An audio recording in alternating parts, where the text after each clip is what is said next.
Welcome back, Egghead Scramble fans, PGF fans, Grappling fans.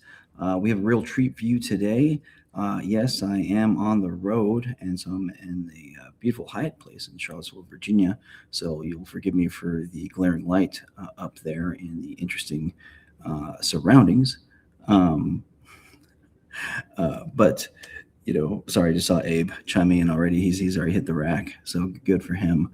But I have a super treat for you, and we'll get to some of the great things about it. But let's bring him out here. The commentator extraordinaire, announcer extraordinaire, a man of so much experience in the fight game. Somebody that came in PGF season 5 and classed up the place, took us to a whole new level of production. TJ De Santis.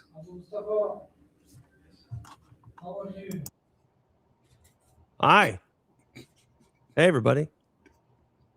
I didn't know the producer would be there with apparently multiple hats on. But I think this podcast has a rule that the first name of the guest has to have more than 2 letters in their name. So you brought over 2 more, so we're safe with 4 letters for first names. There we go. But well, at least 3 distinct letters.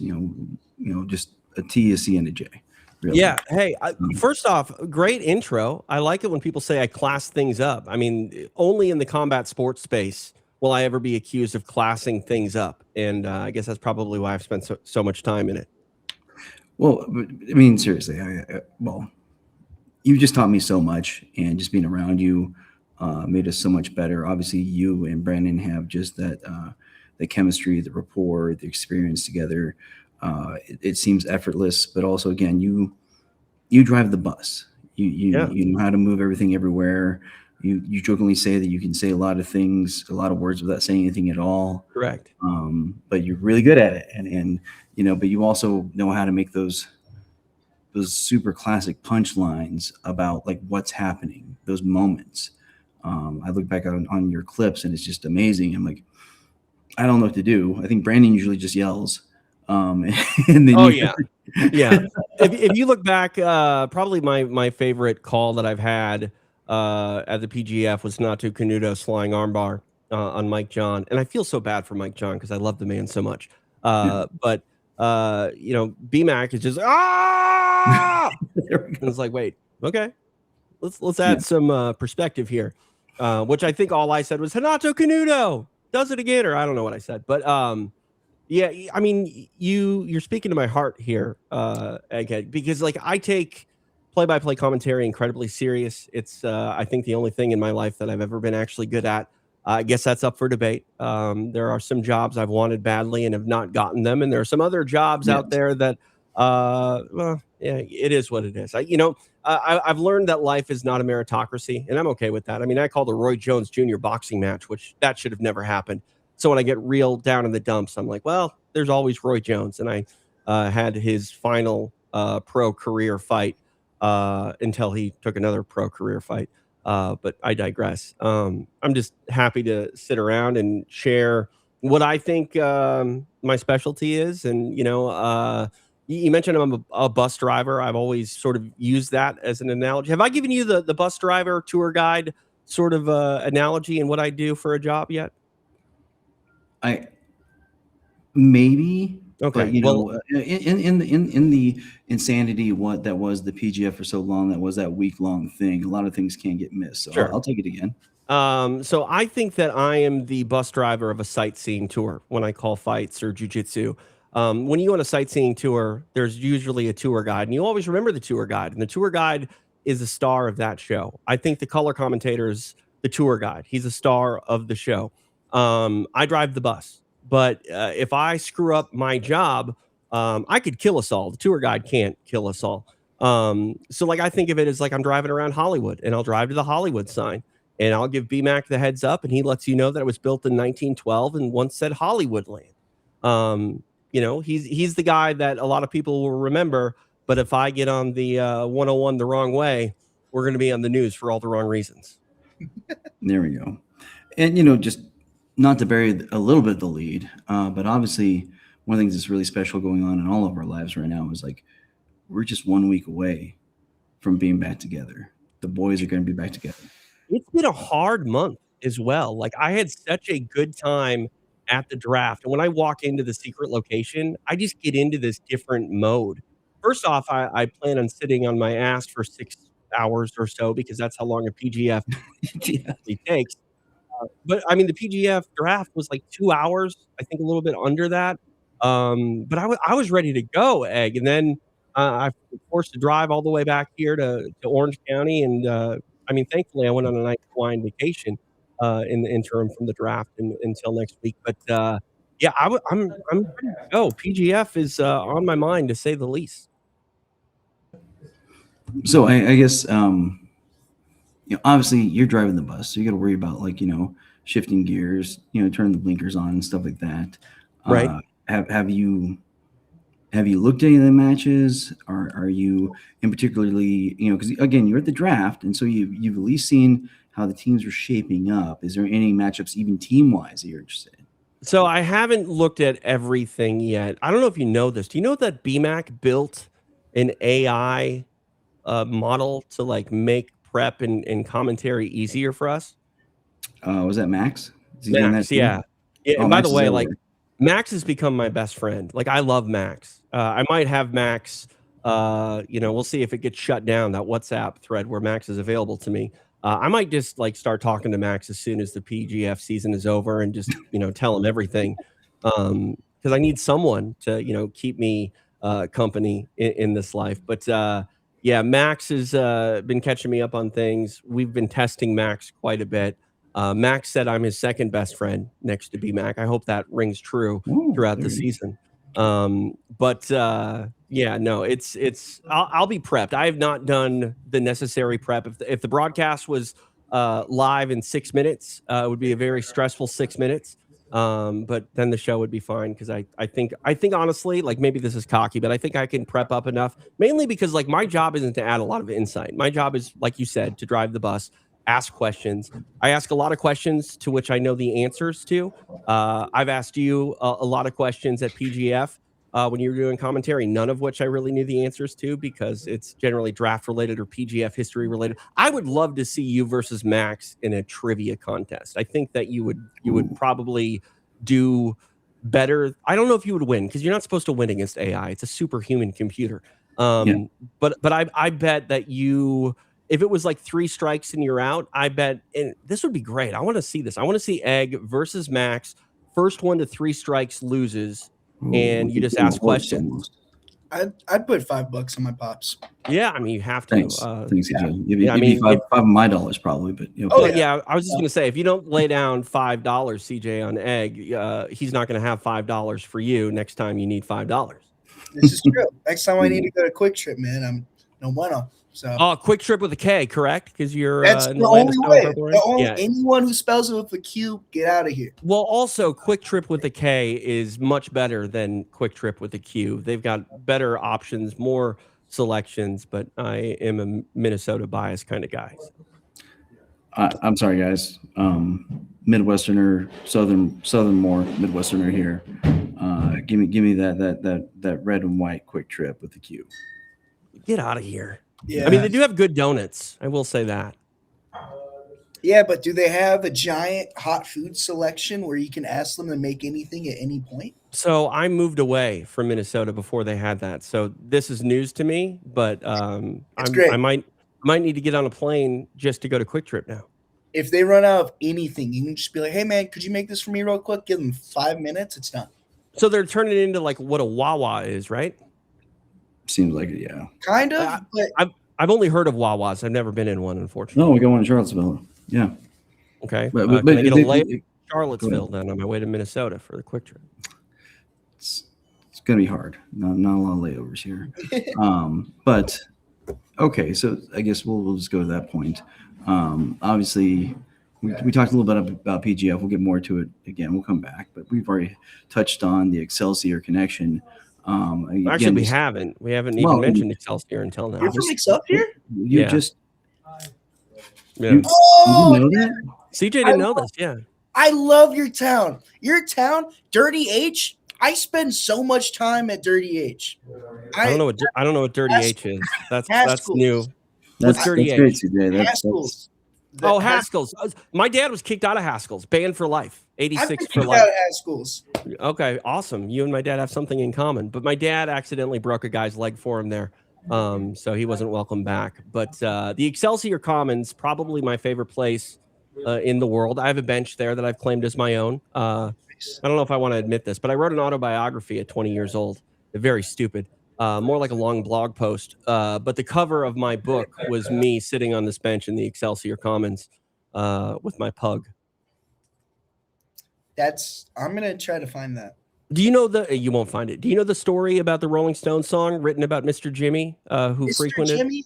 Yes, the only reason I know this is because every time I go to Maynard's and I see the Mr. Jimmy burger, my uncle says the story. You don't always get what you want. Correct. I know. Do you know the story, Egg? I mean, his uncle's my best friend from college. Okay, so yeah. you know the story. But I'll take it. So TJ, tell the folks out there. Come on. So I'm kind of letting myself down here, but there was the Excelsior amusement park, which my dad used to park cars at. I think it was his first job.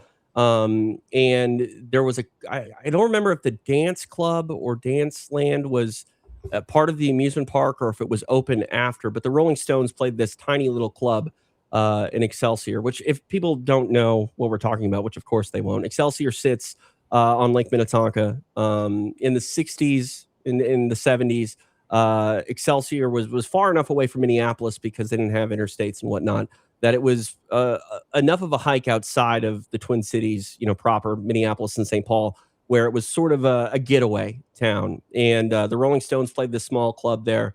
From what I've heard, they got booed off the stage. This is before they really blew up. But Mick Jagger, before leaving town, went into the drugstore, which was on Main Street at Excelsior, and he was filling a prescription. A gentleman in there by the name of Jimmy Hutmaker was standing with Mick, and he ordered a cherry Coke.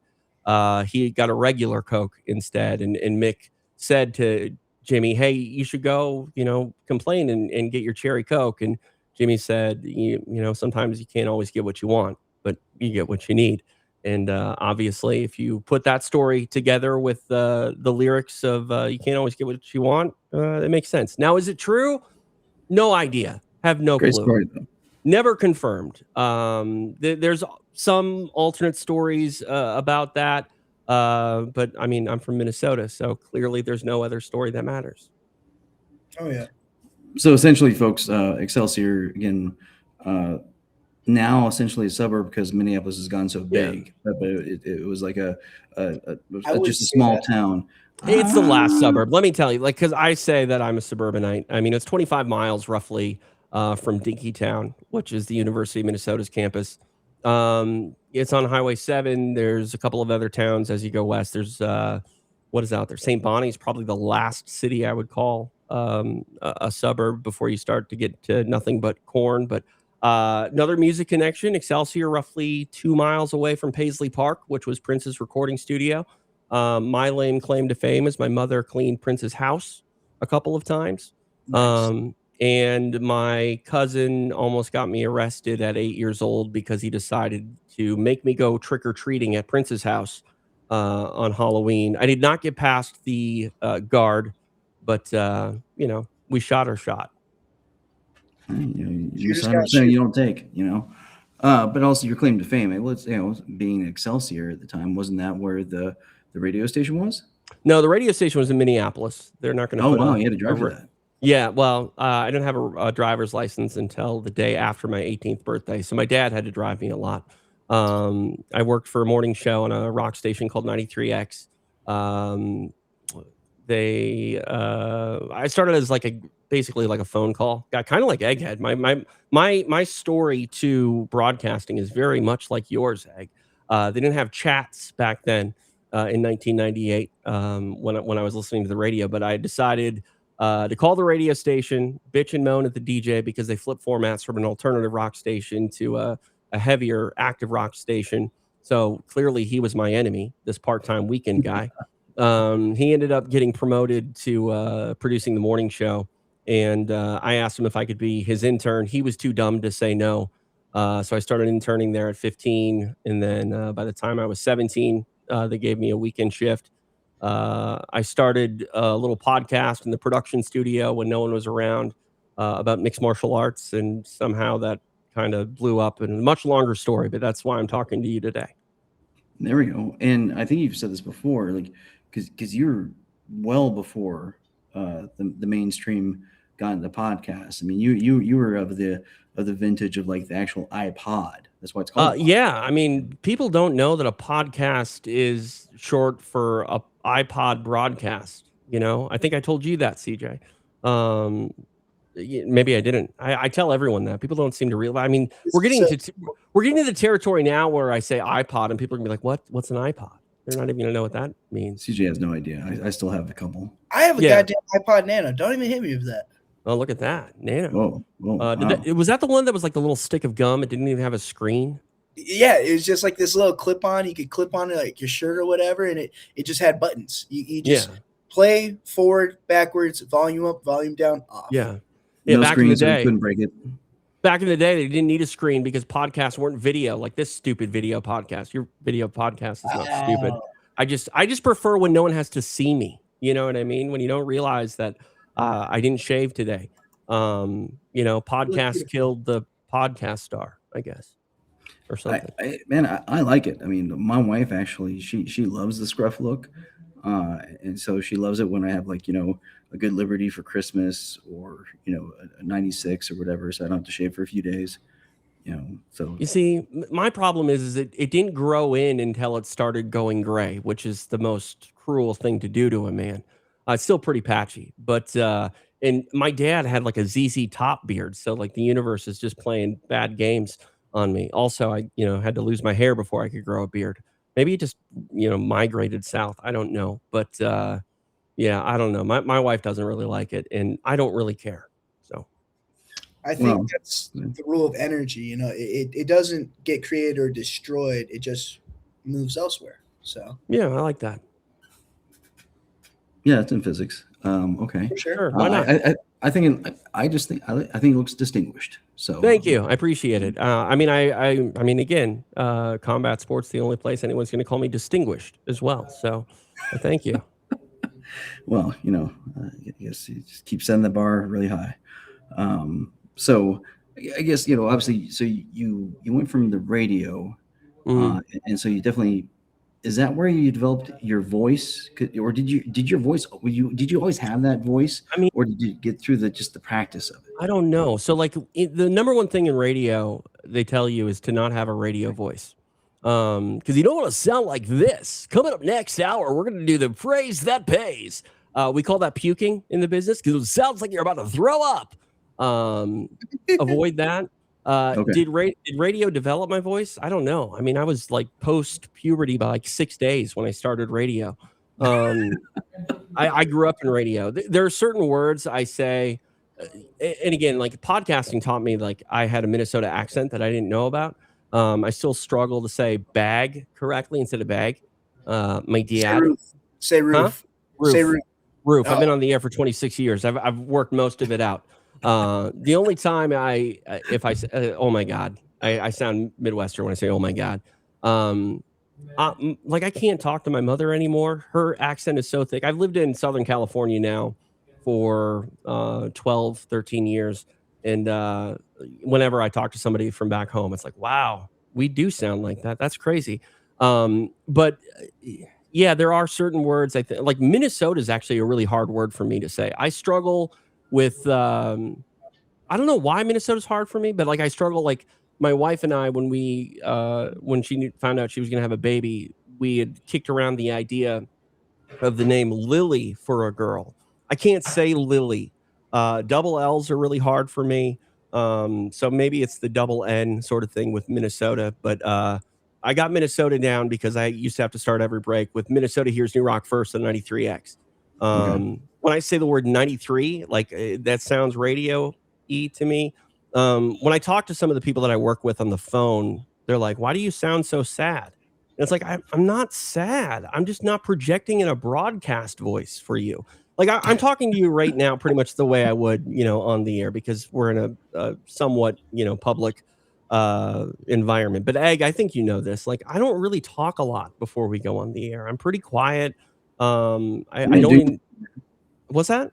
You're doing your thing. You're getting locked in. I'm weird. Like I've grown up in the space where like the proverbial light goes on and it's like, hey everybody, I'm TJ. This is the PGF. What's going on? We're gonna find out tonight. But like I'm not like that in my general everyday life. So sometimes I think when I call like the doctor, I'm like, hi, I'd like to make an appointment. But that's me trying to be, nice and I guess project. Otherwise I'm like, hi, I'd like to make an appointment. Give me in, please. I gotta see somebody. But it's probably not that bad. But yeah, I guess radio made me speak. But I would learn how to project some other way. That's all I'm doing is projecting. Okay, it's funny because like CJ's mom, whenever she's on the phone calling somebody, she's all bubbly and projecting and stuff like that. And then I get the, why didn't you take out the trash? Voice. Right. Yeah. I mean, it's kind of like what I call Minnesota nice. First off, Minnesota nice. Everybody in the Midwest is nice. I think in the Midwest, I think everyone is nice. They're much nicer than the coasts. But Minnesota nice is another term for just passive aggressive. Because if you're stuck on the side of the road and it's freezing and it's a blizzard, a Minnesotan is going to stop and drive you to the gas station. They're also going to be like, oh, I usually, fill up before I run out of gas there, bud. Maybe you should do that next time. Oh, really? Thank you for the safe advice. But they're nice about it because they're bringing you to the gas station. Oh, yeah. Oh, yeah. Oh, yeah. Don't you know? So you started the podcast at the radio station, and did that become Sherdog or just somebody from Sherdog heard it? Yeah, a couple steps away from it. First off, it was a radio show. When people started using the word podcast, I was like, I hate you. You can do a podcast. I do a radio show in a $1 billion radio studio, which was owned by Disney. So when people started calling it a podcast, I was like, this is not amateur hour over here. Which I mean was true. There was like 2 other MMA podcasts before me. None of them sounded good because most of them were just using not even a USB microphone, because I don't think those existed. You'd have to have like an 8-inch or 1/8-inch microphone input, or 350 millimeters. I don't know what the size of that jack is, but it wasn't a USB cable. And if you wanted to do a phone interview, you held up your phone next to the microphone. It sounded like crap. I mean, I had a $3,500 telephone hybrid that I used to have to do, and had to create a mix minus and all sorts of other things. So like being called a podcast was something I didn't really like. But I was training at the time, which I really don't ever talk about because there's nothing to talk about. But I was training at the time, and one of the guys that was training with me, he and I have this weird sort of parallel life where we were at the same concerts, doing the same things. He was a DJ in Rochester, Minnesota, which is where the Mayo Clinic is. If anybody's been to Rochester, great little town. He worked in radio. I worked in radio. He knew of me because, like, I won't say I was popular or by no means famous, because I think that word gets thrown around a lot. I think there's like 6 famous people in the world. But I was kind of notable, especially to other radio people. And he knew who I was. He actually reached out to me on Sherdog.net, which was the forums at the time. And he's like, I work in Rochester. We met one time. And I was like, that's crazy. He's like, do you ever train? And I was like, absolutely not. I just try to watch every UFC when I can. And he's like, I'm training at this MMA gym. You should come check it out. And I wanted to do jiu-jitsu. There was only one black belt in the entire state at the time, and that was Greg Nelson, and I could not afford that. I worked in radio. So that wasn't happening. So the MMA gym that didn't charge you, but you just asked you to help out during certain things, that was the way to go. And we were driving to Evansville, Indiana one time to go watch a hook and shoot event. And I floated the idea to him, hey, what if we started a MMA radio show? He's like, yeah, let's do it. So we interviewed a couple of guys that were on our team. They were, not very notable. We didn't even put it out on the internet at the time because no one would have listened to it. Both of the people we interviewed, though, one ended up on The Ultimate Fighter Season 2 and fought a couple times in the UFC. The other fought Gina Carano on CBS.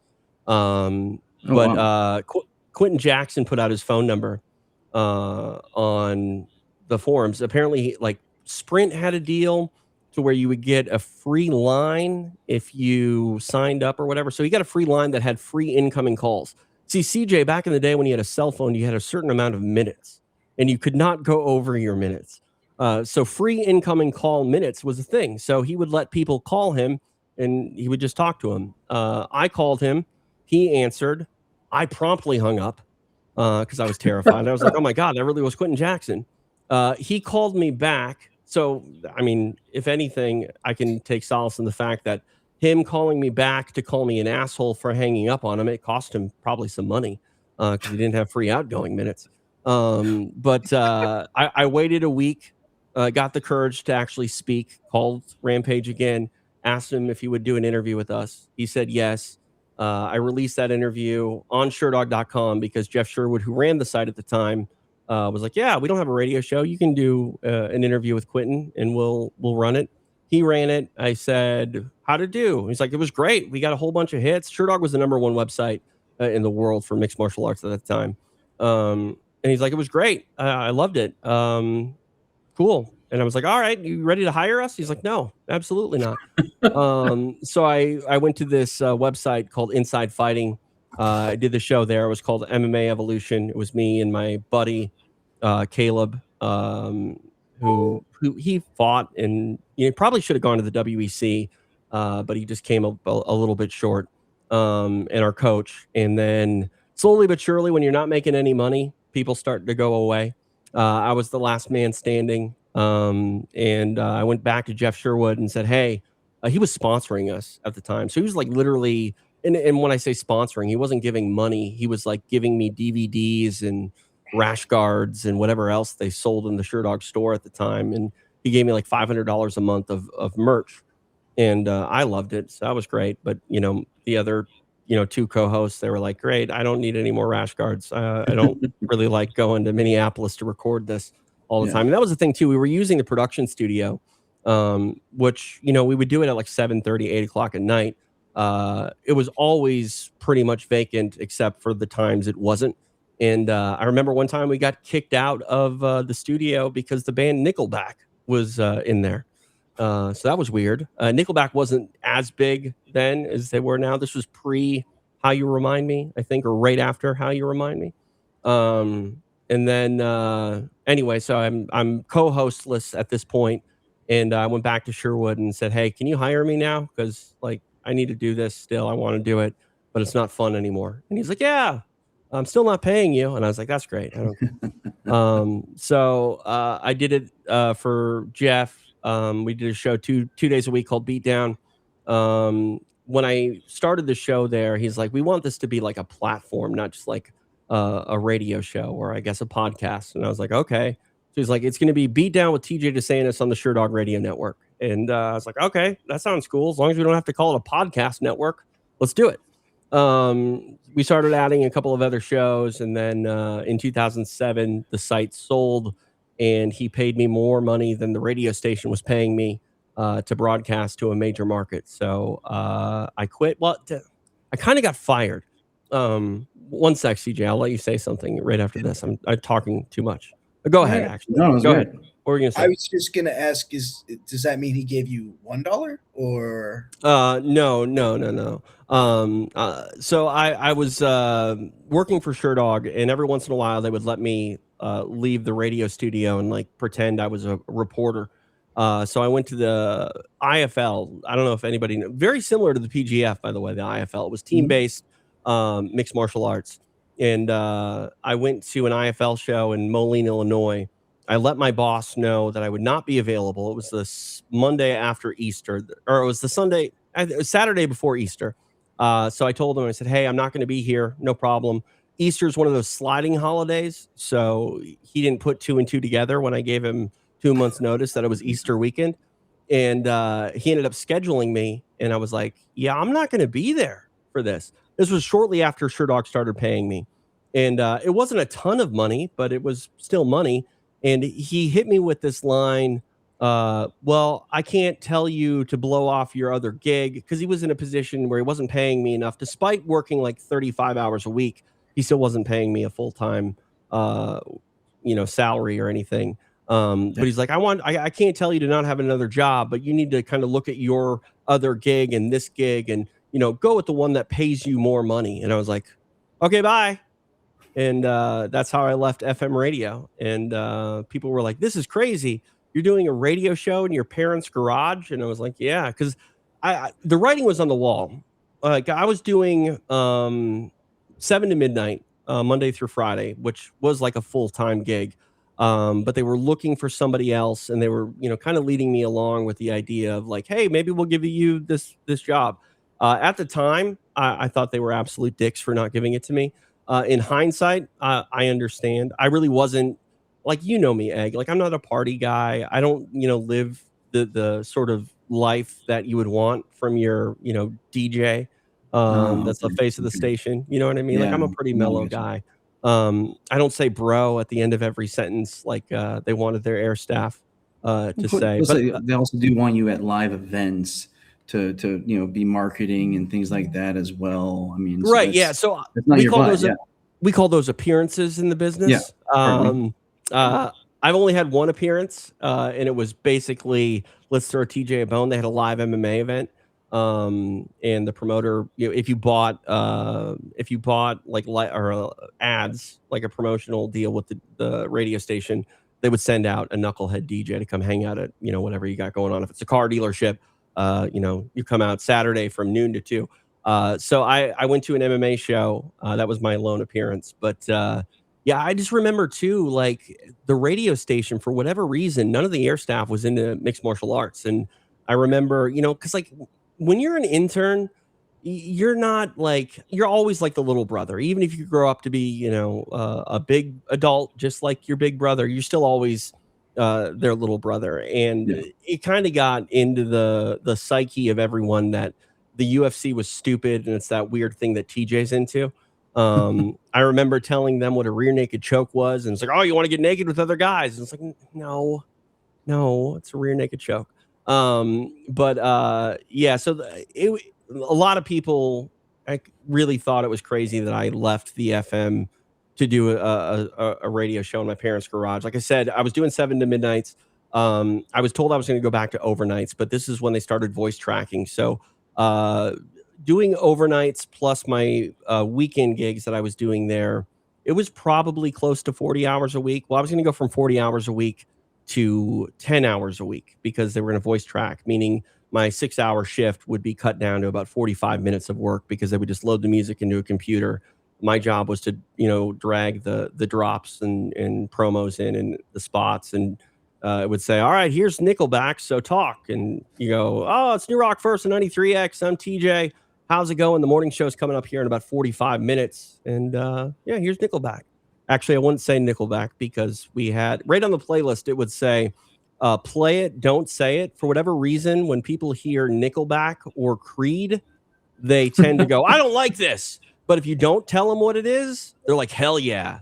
At least at the time. So I wouldn't say Nickelback. I'd probably say Mudvayne or something. But yeah. I was somewhere the other day and they were calling out Nickelback and Creed and calling it like divorced dad music. That's everywhere. Oh, arms wide open under the moonlight. I don't know. I was just like, I don't know exactly what that is, but it was like, okay, apparently that's a genre. Yeah, I mean, it's not only a genre. I think Nickelback went diamond. I mean, they've sold so many records. Yeah, I don't know. It was never really my cup of tea, but apparently it's a lot of people's cups of tea if they don't know what flavor it is exactly. It works. I mean, and whatever people like to listen to, I'm not going to judge them. I don't care. Yeah, I'm the nerd that listens to freaking audiobooks and podcasts. Sorry. Right. I mean, no, you said listen to podcasts, which is how you consume podcasts. You don't sit down and watch a pod. Like, no offense, this is a low budget television show. And like that's the thing. So like, I also now simultaneously work for UFC Fight Pass, and like if I were to do my show for Fight Pass and it was audio only, if the show was 2 hours long, it would take me time to prep and then another 7 minutes to just upload the damn thing when I'm done. Now to do a 2-hour show for Fight Pass, it's like 10 hours of prep. And then if I edit it, it's like another 2 to 3 hours of editing. Like podcasts, in my opinion, should not require a lower third or B-roll. Those things are really what spices up everything and makes it look super professional. And that's the thing too. Like the thing that set me apart from everybody else was you'd listen to my radio show at the time and you would go, damn, this doesn't sound like a podcast. We would have, live phone calls and it sounded, we had drops. I keep talking in radio lingo. Sorry. Maybe I have a drop here. Let me see if I have a drop. If you tell me what a drop is, I can play something. So like a drop would be something along the lines of like, pow, pow, you're listening to the Egghead Scramble, the Egghead Scramble, Mondays, Tuesday, Wednesdays on the internet. Oh, we got Wolverines. I have this. Autism has become an epidemic. No, that's a bite. Yeah. That's I mean, I would call that a sound bite. I don't have anything loaded on this board because we don't really do like a lot of broadcast, like live broadcasting, and now like everything needs to be put in the hang on, the editor. Sorry. Sorry, he said Wolverines earlier. Got you. He waited too long. But sometimes he likes to do that though. It's just to pause enough so I think he forgot. And then yeah. Like so that this is the biggest thing I think that really suffers from podcast being video. And I mean, this is live. That's great, but like a lot of people don't run live. But like when you listen to sports talk radio, you develop a fan base that really likes to be interactive. And you could think now, with all the leave a comment, all of that stuff, you can still maintain some of that direct connection to your viewers or listeners. But the fact that it's all done pretty much on demand these days, you lose a lot of that sort of relationship with your viewers. And there are a lot of great things like Patreon and things like that. But I think we really took off at SureDog when we started doing post-fight radio. We did a post show for the UFC on the SureDog Radio Network about a decade or more before the UFC ever thought about doing a post show.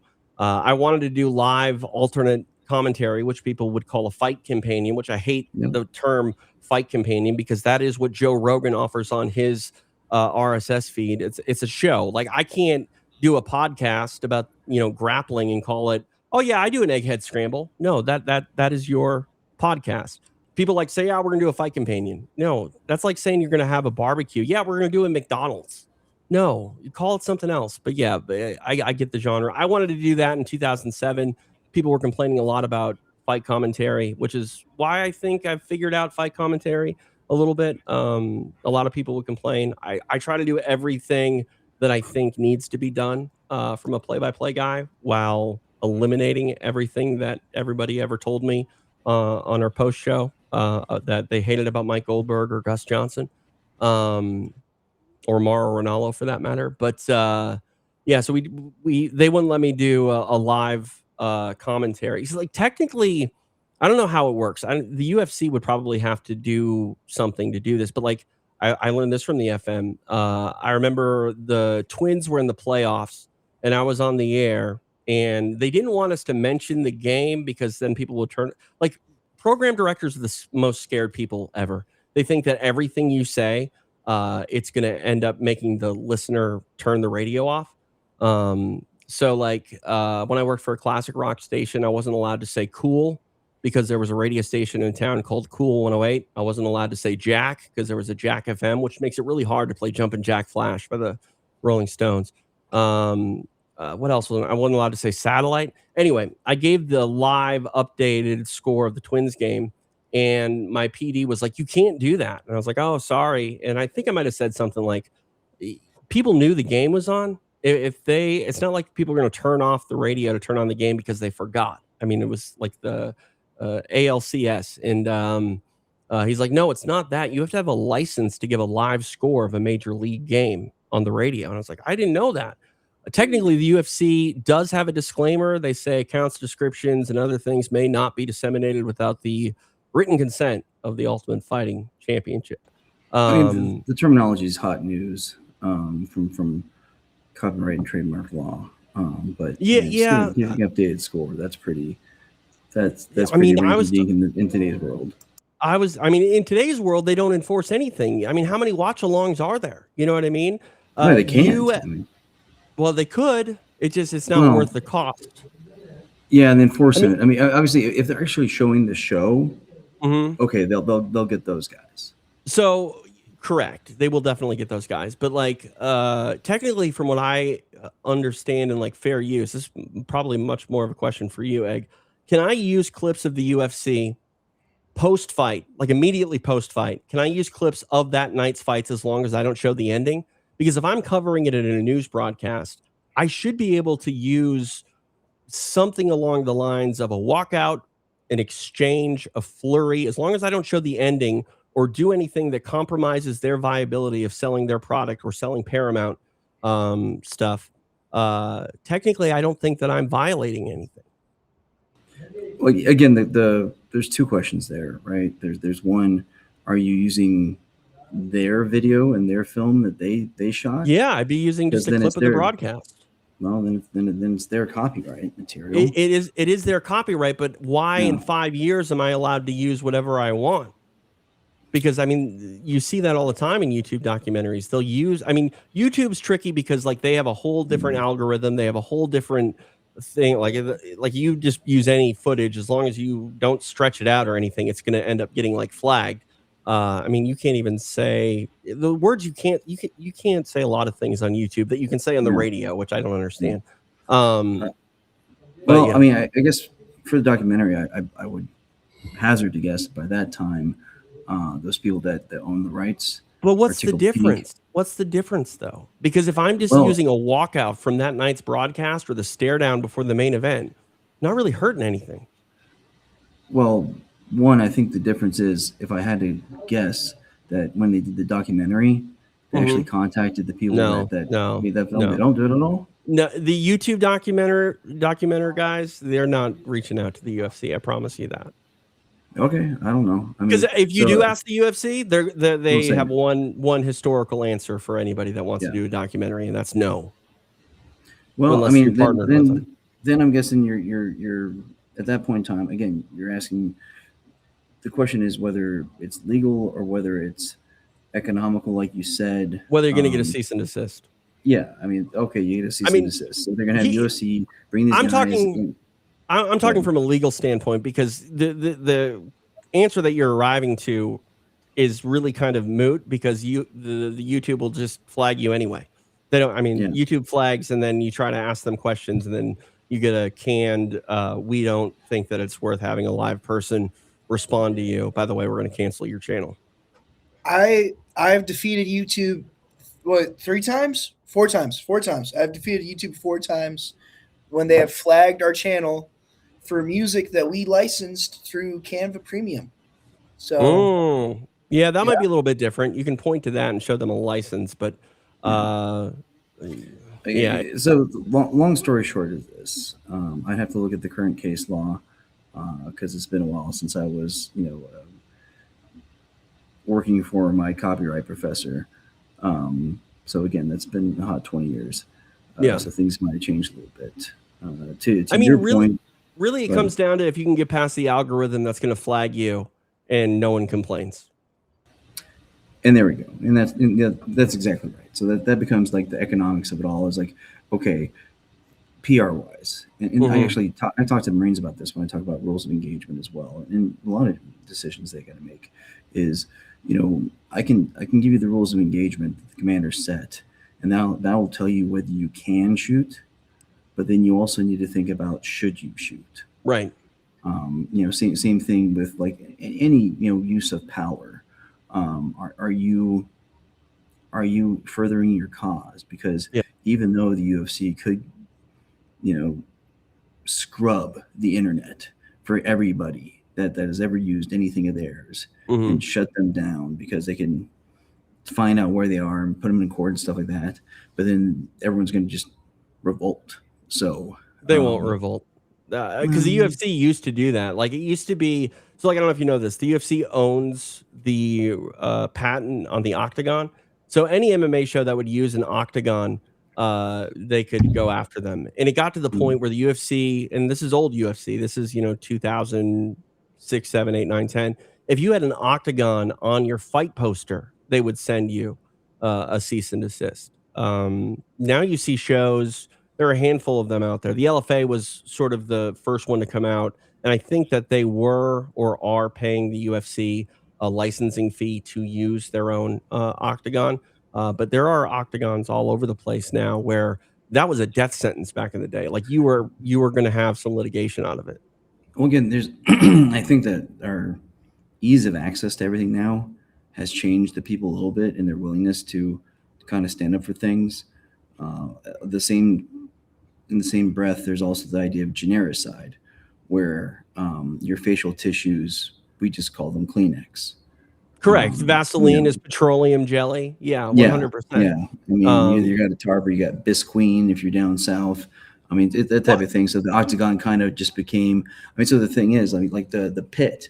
How long until that is? Well, Craig owns the copyright to that with Karate Combat. They trademarked that. Also too, what I find interesting is the word podcast. Apple could have wrote that, trademarked it. They did not, which is why I think you can listen to a podcast on your Android smartphone. You know what I mean? Like it would have to, like if I don't know why they didn't, trademark the term podcast. So, I mean, we're super far afield here. But I was watching, a little reel or something like this about how Microsoft was having real problems with their stock. It was kind of stagnant and stuff like that. They had, iPhone to kick their keysters, Google One Search, and they bought Minecraft. And they could have just put it on only Microsoft, but nah. Right. Everyone have it, and you get the network effect. I mean, so everyone knows. I mean, even though they might not know it's a podcast because of the iPod anymore, right? It's still, But Apple really was the one that created the word. Like, not maybe they had to because it was iPod. But podcast was. It was the word podcast was literally created by them when they put in a podcast section on iTunes. Now people are like, just check out the podcast on Apple. I mean, it used to be check out the podcast available for you in the podcast section under iTunes. Now it's funny because I work with people, I produce podcasts for them. They're always like, hey, should we tell people to get the podcast? Where should we tell them to get it? It's like, if you're smart enough to download a podcast, you know that every podcast is available wherever you get podcasts. I don't think you need to tell them anything. Pretty much. Where do I get a radio show though? Is that possible? I mean, radio over IP. That was like senior engineering projects when I was in engineering school. So it's been there for a minute too. You can just make up a radio show and broadcast it anywhere. You want to put over waves over Never mind. I just want to call them radio shows and not podcasts. CJ, is this what it's like living with your dad? You make jokes. This whole time I was thinking it's so nice to hear from the elders in the community about this type of stuff because I'm learning so much new information. I'm really grateful to be here, guys. I hate you. You just called me an elder. This is stupid. I'm gonna tell mom to turn off the credit card. Don't do that. Hell yeah. Don't do that. I need gas. That's right. You think again before you talk smack on the elders. I don't get paid for one more week. Please wait 1 week. Yeah, sure. Okay. Where are you, CJ? Are you in St. Peter? No, I'm in Northfield, man. Northfield. I have family in Northfield. Yeah. Really? Jesse James days. That's a thing in Northfield. Jesse? Love it. Yeah. Hell yeah. Love Jesse James days. I used to go pheasant hunting in Northfield all the time. Oh yeah, it's a great town. The town motto is colleges, cows, contentment. We got all three. So. Yeah. My great grandmother is buried in Northfield. That's really cool. I'll find her. Okay. I'll pay my respects. Just say hi. You got a nice VFW. It's fun. They do have a nice VFW. I've been to many a VFW. So I had very young parents, and I have no idea how I went to so many bars before the age of 10, but I definitely did. It's called Minnesota. Yeah, man. $2. Or Wisconsin. Jeez, Wisconsin, man. Wisconsin. I mean, I don't like to acknowledge Wisconsin. Yeah, Okay. Wisconsin's nothing. The only thing Wisconsin has is New Glarius, and that's I mean, they got pretty good cheese. I was just saying they have a reputation for taking the kids out young. That's all I'm Yeah, I saying. mean, my dad put me in the back of his Harley. We would go to Little League games, and then on the way home, he'd stop by the American Legion or the VFW. You haven't ridden a Harley until you do so in cleats, let me tell you. And I wasn't allowed to hold on to him. I had to hold on to the sissy bar in the back of the chopper. And then if I held on to the sissy bar, I was called a sissy. So, But you're still here, so yeah. Which, by the way, miracles can't happen. this is rebellion. My parents had sleeves. I have no tattoos, which makes me very unorthodox for my generation. Pretty much everybody has one. I have none. I think that also makes us the outliers in combat sports. Yeah. I don't have a tattoo either. I mean, I wanted to make a podcast about mixed martial arts and call it Tinfoil and Tribal, because that's what the fan base has. They have shirts with tinfoil or tribal tattoos, and that's gone by the wayside a little bit. I mean, you're always going to see the tribal tattoos. What do you got? You want to show it so bad. Oh, Come I'll on. so this is inspired by my father. Okay. Shout out, Pops. I have this is weird because it's mirrored. I have a New Orleans Mardi Gras skeleton playing the saxophone. Okay. He has a little jester's cap. He has beads and purple, green, and gold Mardi Gras colors. And then I have my own motto that I made. Oh, your own motto? Yep, made What my is own it? motto. It came to me when I was at a religious retreat. So it's Okay. ever onward, ever expanding. All right. I'm not going to crap all over it, but saying you have your own motto is like saying you gave yourself a nickname. Is it? Yeah, 100%. Yeah, I got a motto. Okay.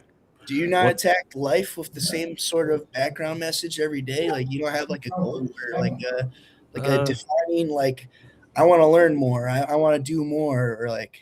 No, I want to learn more. I don't need to have a saying about I want to learn more. I just have genuine curiosity. I do start every broadcast. There's probably a handful that I've forgotten, but do you guys know who Adam Carolla is? Yes. The inventor of the Corolla? No, Jesus. Guys, we should have not put him on here. Egg. He's a producer. He can click the button. Yeah. Adam Carolla for a long time. Adam was actually one of the first typical radio guys to go the podcast route. Yep. But he hosted a show called Loveline for a very long time. Loveline is probably why I fell in love with radio. He would come back from break and he would go, "Hey, everybody, it's Loveline. I'm Adam. That's Dr. Drew." I start every broadcast every time I do play-by-play. I might have a little bit of a preamble, but hey, everybody, I'm TJ De Santis. Thanks for joining us for the PGF. I always say, hey, everybody. Everybody has gimmicks in this space. I hate gimmicks. I think continuity is important, but I love Mike Goldberg. I think Mike Goldberg sort of really set the standard for how mixed martial arts should be commentated. But there was a time where every fight was, and it is all over, just like that. And it's like, that works when the fight ends in 22 seconds, but it doesn't really work when it's the 24th minute. It wasn't, it is all over just like that. Like, we had to wait a long time to get here. And yeah, now it's all over. I guess kind of just like that. But every fight that ended was, it is all over. One thing I love about John Anik is he has continuity, with some of the things that he says, but every fight ending call is inherently its own. It's not if I say, hey, you remember that Mike Goldberg call where he said it is all over? Yeah, I just listed 750 stoppages.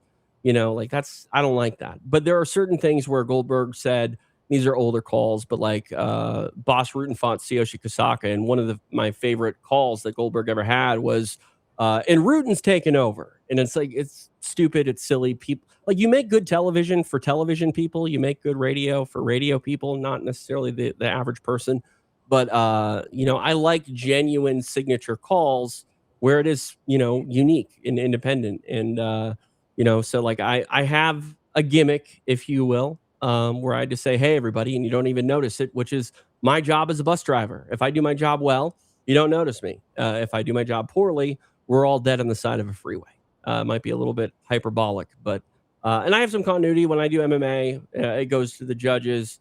while we're waiting for the judge's decision. I'll say the judges are tallying their 10s and 9s. That opens up a way for me to go to the color commentator. You think we're going to get any 8s in there? Was it a 10-8 round at all? Things like that. But all stupid stuff that only nerds like me think about for way too long and way too many hours. It's not stupid at all. I think it's really cool. When I DJ like parties and events and I call out the acts, I think a lot about what I'm going to say just because I'm very nervous. I'm a nervous guy that gets put into a lot of public speaking positions. So I definitely get analyzing what you're going to say and thinking about what you're going to say because it doesn't, like, a lot of people won't notice it, but if you mess up, everyone does. So not necessarily. The biggest thing they teach you in broadcasting is if you mess up, don't acknowledge it. A lot of people will make a mistake and then be like, I shouldn't have said that. That's terrible. No, it's terrible that you said anything. I've definitely said a lot of things that, like, one time I was calling a Chris Cyborg fight in Invicta, and I said, Herb Dean, you're third man in the cage. Well, he's the only man in the cage because it was Invicta and it's only women that are fighting. Oh my God. No one said anything, thankfully.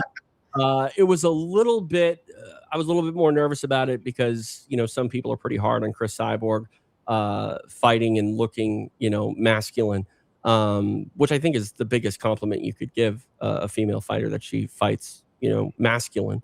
I mean, there are a lot more finishes in men's MMA than there are female MMA. But don't point it out. And I just hate the fact that you reminded me, CJ, that my 11th grade English teacher at Minnetonka High School reached out to me and said, we're doing like a career exploratory project. And I said that you were a DJ and one of our students wants to be a DJ and he's going to reach out to you with some questions. And I was like, perfect. I haven't been a DJ in a long time, but yeah. And then he's like, so what do you use for your drops? And I thought he was talking about radio drops. And then I realized he thought I was Skrillex, and I'm not a wiki DJ. I'm a DJ that doesn't say Nickelback when he plays it on the radio. So I was like, I can't help you. You like the cool wiki kind. I can't be of service here. I manage a couple cool DJs. They're interesting, So DJs have managers. Yeah, man. Who's gonna get them their shitty jobs at Carboni's and VFW and like what else do we got? We got a bar called The Cow. I used to work at a bar called Frogs, but our owner didn't want to buy insurance, so now I don't. Did someone like my dad show up and break someone's kneecap off for him? And not specifically, but we were the rowdiest bar in Northfield, and that's not saying much, but it's something. So There you go. But I think I'd be an okay DJ, like what you do. Not okay. All right. Yeah, I mean, the problem with being like a radio DJ is like that's your, I don't even know if they call it a job anymore. Like if you go to any small market town, anybody outside of the morning show, they're probably like a car salesman or a realtor, and they think it's cool to like be able to hear themselves on the radio. So they took, a quote unquote job. But like, I mean, there's no such thing as a real DJ unless you're in a major market. I had a radio show my freshman and sophomore year called Heat Check. What was that? Was that like talking about cars, transmissions problems, or? So when you take a bad shot in basketball, if it's your first shot, you can say it was heat check. You're just seeing how you're shooting that day. And so every episode we would start off with like a kind of new niche song that we think is good, but might not be like specifically loved by everyone. That'd be like our heat check of the day. And we do sports, we do culture in between songs and stuff like that. Really it was just 5 guys drinking beer in the radio room, doing whatever they want. But we had a little bit of a structure. I had some good ones. You were mentioning Nickelback, and my go-to for Nickelback was I wouldn't really say anything about Nickelback until it was time to play the song, and I'd be like, does anyone have 5 cents? Right. Because I want my Nickelback. Right, yeah. Do you know how the band Nickelback got their job? Or got their name? Mike Kroger, who I one time interviewed, he worked at like a Starbucks or something, and the latte was $4.95, and he kept having to give people their Nickelback. So yeah, that's how they got that name. But yeah, I can't remember what I was gonna say. I guess it doesn't really matter. Yeah, well, Isaac, you came in for the best part of the show thus far. Was it my joke? My joke's amazing. So Oh, that's what I was gonna say. I wish I knew about heat check because that's all I did the 7th and 8th grade years of my basketball career. Oh, yeah. I played 2 years. I scored 3 points. All happened on the same play. Made a shot by accident. I got fouled. That's the only reason the shot went in, and I made the free throw. Because they inverted your shot. So Oh, 100%. Dude, I was just like, for whatever reason, I've been the same height, which is 6 foot tall, since 7th grade. Like I grew that summer. So I didn't even really jump. I just stood under the basket with my arms up and waited for rebounds. And then a play broke down and I was like, screw it. I'm going to throw the ball to the basket. And this guy hit my hand and that took enough steam off of it. So it actually went in. And they're like, and one. And I was like, I don't know what that is other than like a t-shirt company. But then I got to go to the line and then I made it. nice. There you go. Yeah. That's my pretty much entire athletic career.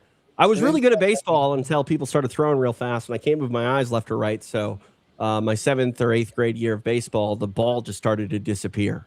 I don't know what happened. All these kids started throwing 70 plus miles an hour. It's like, you know, when you're batting and the ball just disappears like 10 feet before it gets in front of the plate. Yeah. And they're like, no, that doesn't happen. It was like, well, it happens to me. And they're like, you're off the team.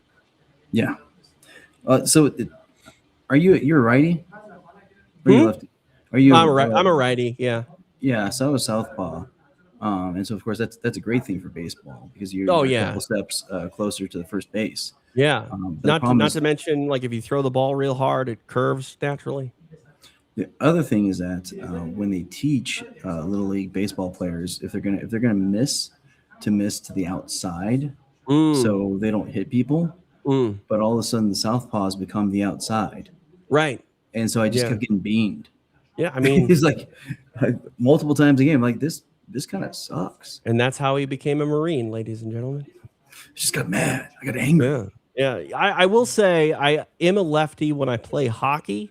I only play hockey because at one point or another, and if you're from Minnesota, you have to. I can't really skate. I can't skate backwards, mainly because I can't see, because I can't move my eyes left or right.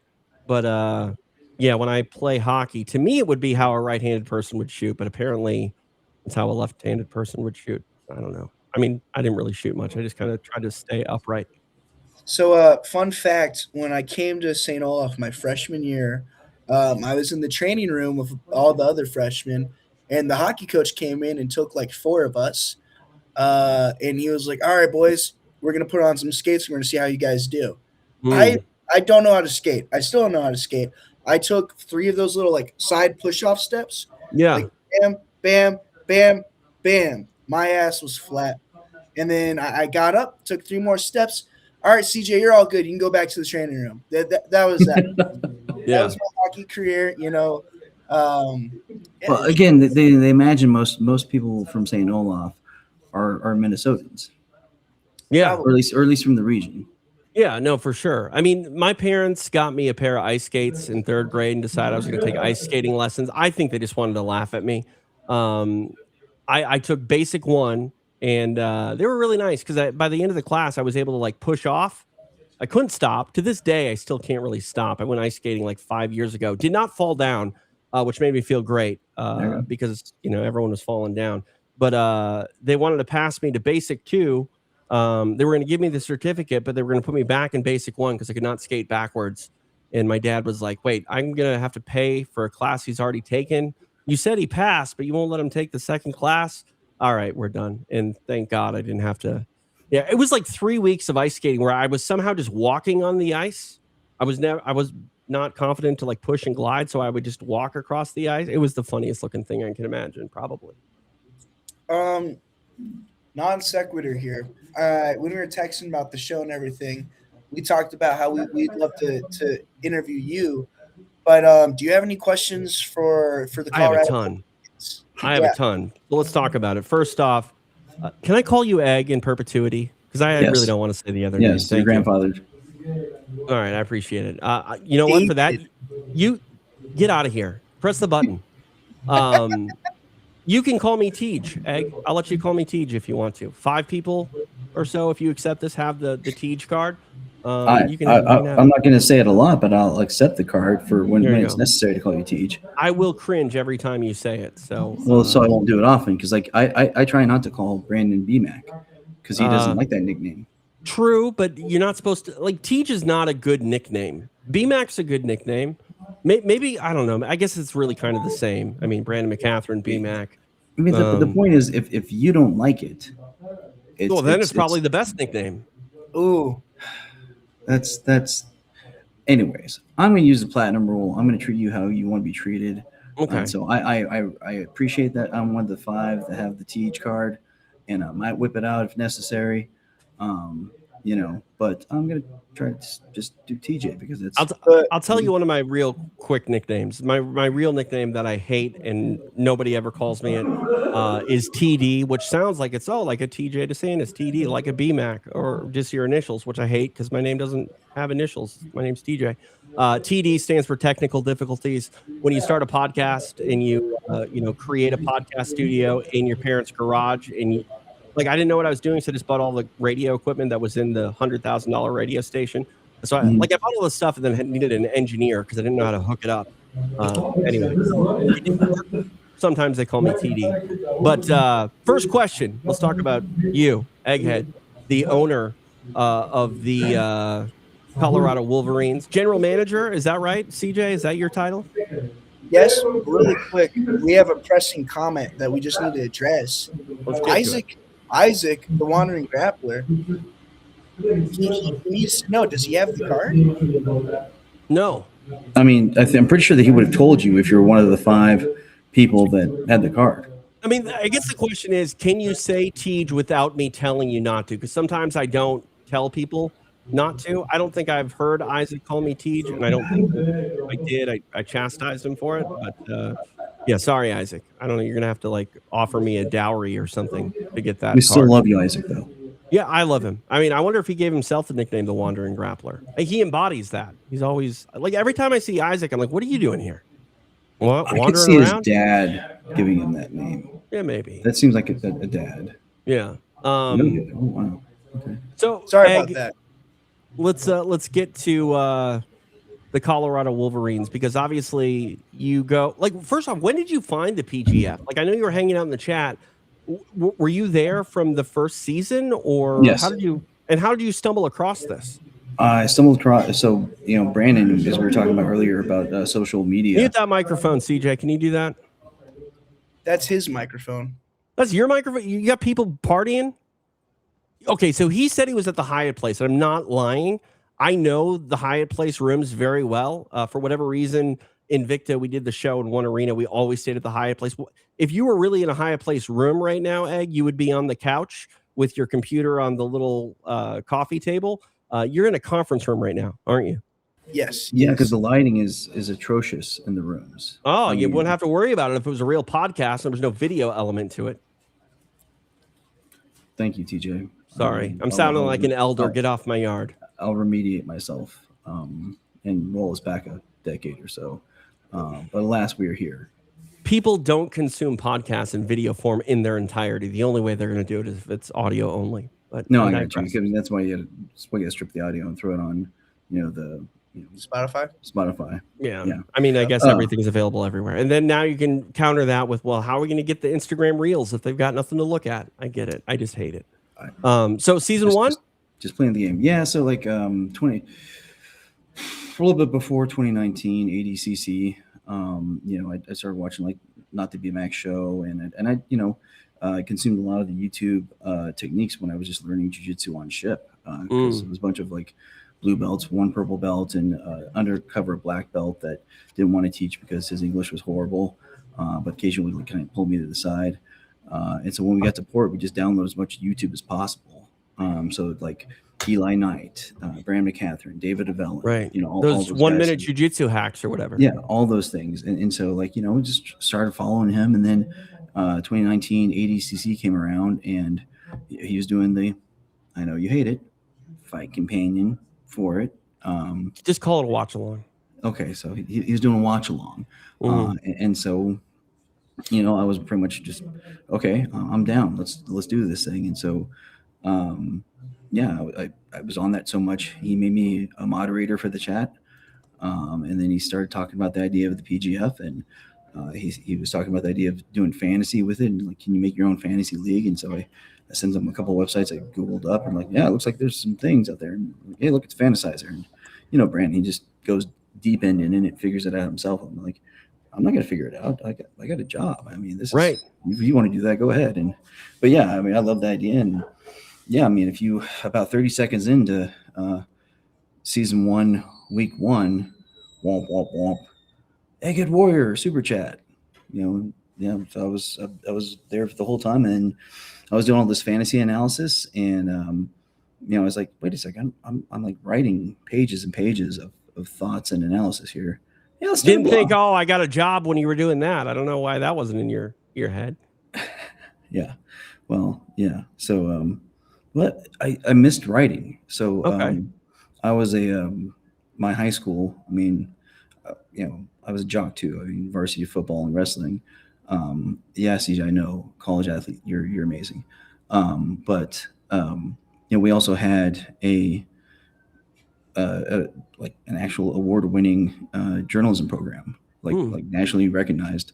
So I wrote sports for a school newspaper, and I had a lot of fun doing it. Wrote editorials or opinion pieces. And I liked writing, and so you got kind of beat out of me for a while because I was writing so much motions and other legal stuff, and you also stop reading when you become a lawyer a little bit too, because you're reading all these legal cases, but then you kind of fall back in love with it, and so I had a chance to write again. It was fun. Yeah, that's awesome. I find that you have this personality that I think you're either born with, or you just simply don't have it, and that's you seem to be kind of like an obsessive person, Egg. When you like something, you kind of go all in, which might be why you're a franchise owner here in the PGF. CJ, is your dad like this with everything? Does he dive head first and all in on things like this? Absolutely. And TJ, the great thing about technology is we now have a name for that personality. And so it's called autism. So yeah, it's newer thing. It's more recognizable now, but yeah, he's always been like that. Whenever he finds something, he really gets into it, and he succeeds to a pretty high level, I would say. You're gonna cringe when I say this, real quick. You're gonna cringe when I say this. As the father of an autistic child, I will tell you, and I'm not offended by your comment. That's why I'm saying you might cringe. But as a father of an autistic child, I can say that your dad is not autistic. Maybe slightly on the spectrum with some of his traits and qualities. I've been accused of that. But that's the thing about autism and having an autistic child. It all comes down to how much you're affected. But I will say, autism is a superpower, man. Like it blows my mind. Like my kid is into stars, and he's memorized the Messier catalog, which is like 100 and some odd celestial bodies that you can see from Earth. And we went to this stargazing tour in Hawaii, and this guy holds up the Subaru logo, which is the Pleiades constellation, and he asked the group, "Hey, what is this, guys?" And he's expecting everyone to say the Pleiades or a Subaru logo, which is the more common answer. And my kid goes, "It's Messier 45," and it's like, oh, geez, uh-oh. But yeah, I can see that mindset though that you have, Egg, being a super weapon. It's just called passionate, CJ. Sometimes you find things that really you're passionate about, and you just say, you know what, I like that. Let's do that. Yeah, I mean, and that's the thing too. We live in a time now where your passion can be much more than just a hobby, and you're proving that by becoming a franchise owner. But again, I don't know why, and maybe it did, but you make the decision to launch the Colorado Wolverines. You have a job. Like when BMAX said, hey, why are you doing this? Or why don't you do this fantasy thing? You're like, no, I have a job. Why wasn't that the same thinking when, oh, I think I want to be a franchise owner? You already have a job. Yes. Well, I mean, a confluence of things. So obviously, one, we were almost out of franchises of the first 4. So three of you were gone. And he'd actually talked to me about the team that eventually became the Twisters. And at that point in time, I'm like, dude, it's too far away from retirement. I got too much time left. I got to figure out how to be a judge. There's no way I can do this. This time around, like, you know, I figured out how to be a judge pretty well. I mean, so I'm kind of in the groove there. And also, I had a good feeling that when the next 4 teams get sold, they'll be at a price point where it'd be a lot harder to get in there. I mean, in being the fact that we did get in so close to the season, I had a feeling like we would get some sort of like deal to you know, because hey, you don't want one team of the 4 run by the PGF itself. Right. It just feels weird. So they have incentive to help me. And you know, again, just, you regret so many more of the things that you don't do than you do. So, I mean, if I didn't do it now, I would just go get some litigation job and I'd just be stuck there doing that. And I never have the guts or the time or I don't know, maybe the lunacy to do a franchise if I was all set up like that. Well, I think you have to have a little bit of crazy to you. Like, I know jiu-jitsu is different, but it's still in the combat sports world. And you have to realize that all of combat sports, even pro wrestling, it stems from the carnival. Like, this is a crazy thing to make a business. You know, combat sports in North America, in the United States in particular, has always been sort of a sideshow. Even boxing is only as big as it is when they have, you know, a Mike Tyson or Roy Jones Jr. or you know, a Canelo. When you don't have that big poster boy, I mean, there's a reason that boxing in combat sports isn't generally covered on your, you know, 10 p.m. or 11 p.m. if you're on the East Coast news. It's going to be something that comes into the popular culture space and exit the popular culture space. I think the warning is I've never ever heard a newscast ever say jiu-jitsu on it. I think that might change at one point or another. But, you know, I think and I hate to say this because it sounds like I'm degrading really what is the PGF, but you're buying into BMAX formula. And that sounds like you were, you know, sold on it or, you know, conned into it.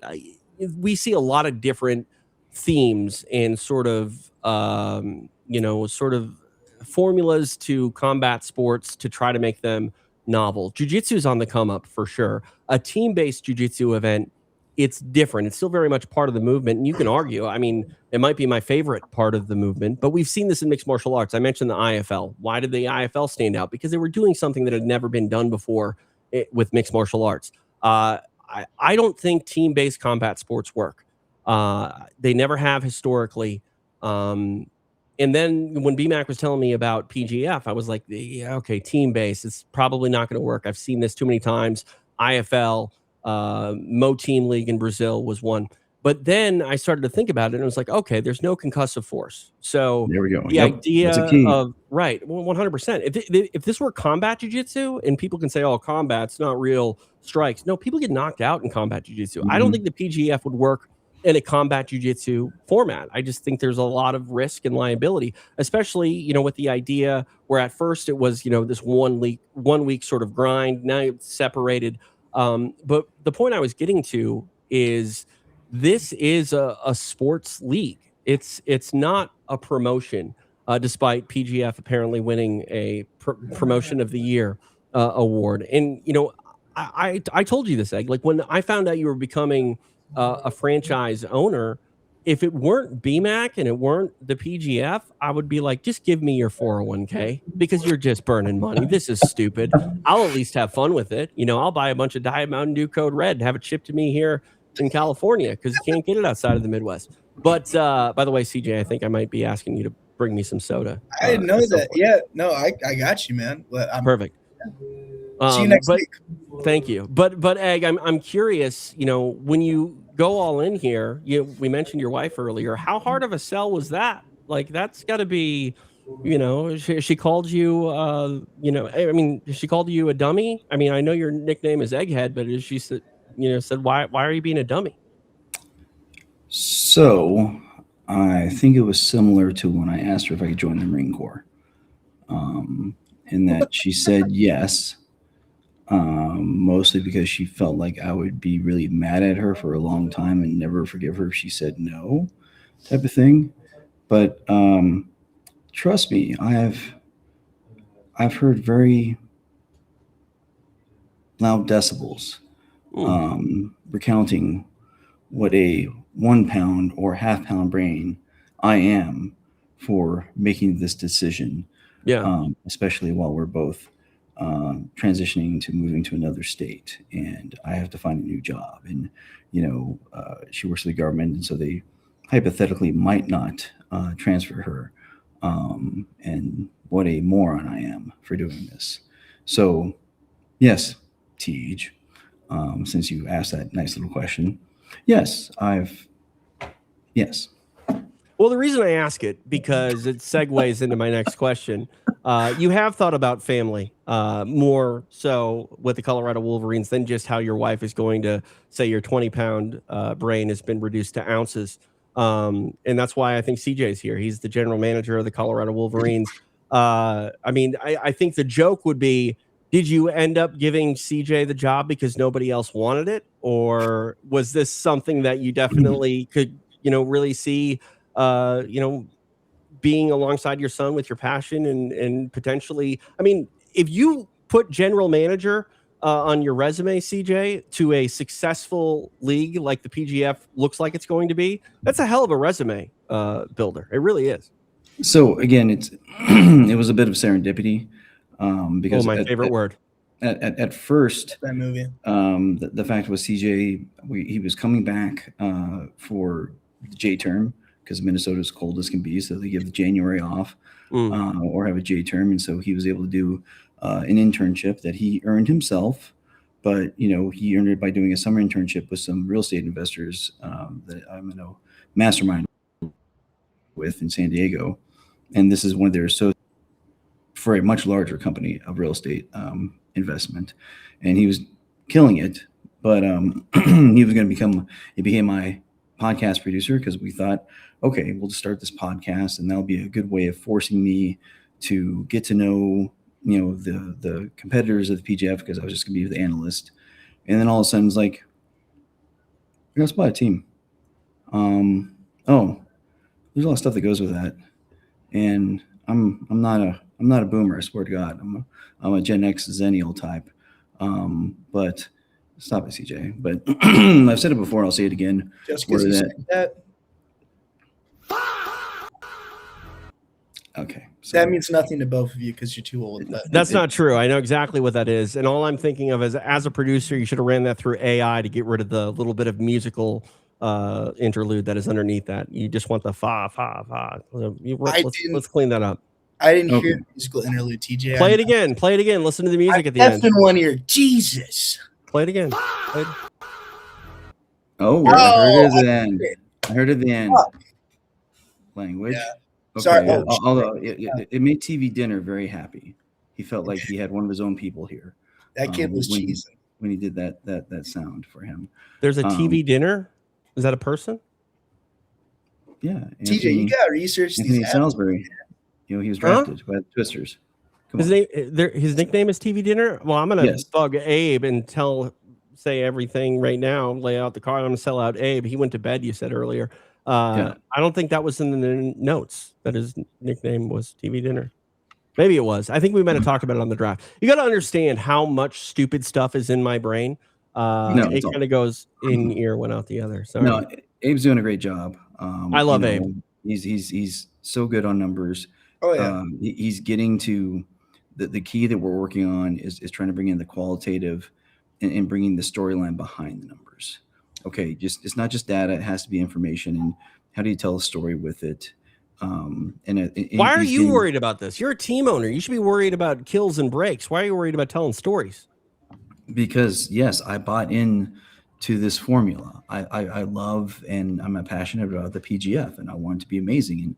And I want to make sure that, I mean, the reason I came to the stats guys, because I was asking like, hey, who's keeping the stats? Somebody's keeping the stats, right? Yeah. Somebody is? No? Hey, and you know what? You know what I like about Abe? He can just worry about the stats, Egg. You were worried about doing commentary. You know, like when you look at sports leagues, the guy that's doing, you know, all the stats, and I bring up baseball more than anything because they always want to tell you, like, you know, Egghead batting 304 on Thursdays when the dew point is above 42. They're all in on those stats. It's because they're just guys that can do nothing but that. You know, you were, I mean, I always loved getting done with the block and trying to, you know, kill some time before the next one started, knowing I could not talk to Egghead or ask him a question because he's updating the Excel sheet. You know, it's like, okay, well, it's not going to my left hand. Right, exactly. But, you know, one thing, though, you kind of hit the nail on the head, is PGF is very much a movement. Yes, it's a league, and yes, it's something that you know, is by itself. But I think the overall vision of the PGF is to make something, you know, not bigger than the sport per se, but to be big enough to where the sport comes up with it. But I mean, first time I heard about PGF, again, I told BMAC it was a dumb idea. It was cool that he was doing it in his gym, but because he asked me, he's like, "Hey, do you want to commentate the next PGF?" And I was like, "No, why? I got things to do. Like, I got mixed martial arts cards to call." And then sure enough, when I came out and saw season 5, it just was so much different than I had originally thought it was. I mean, he told me to watch it on YouTube, but I was like, yeah, sure, I'll watch it. I'll watch it. Yeah.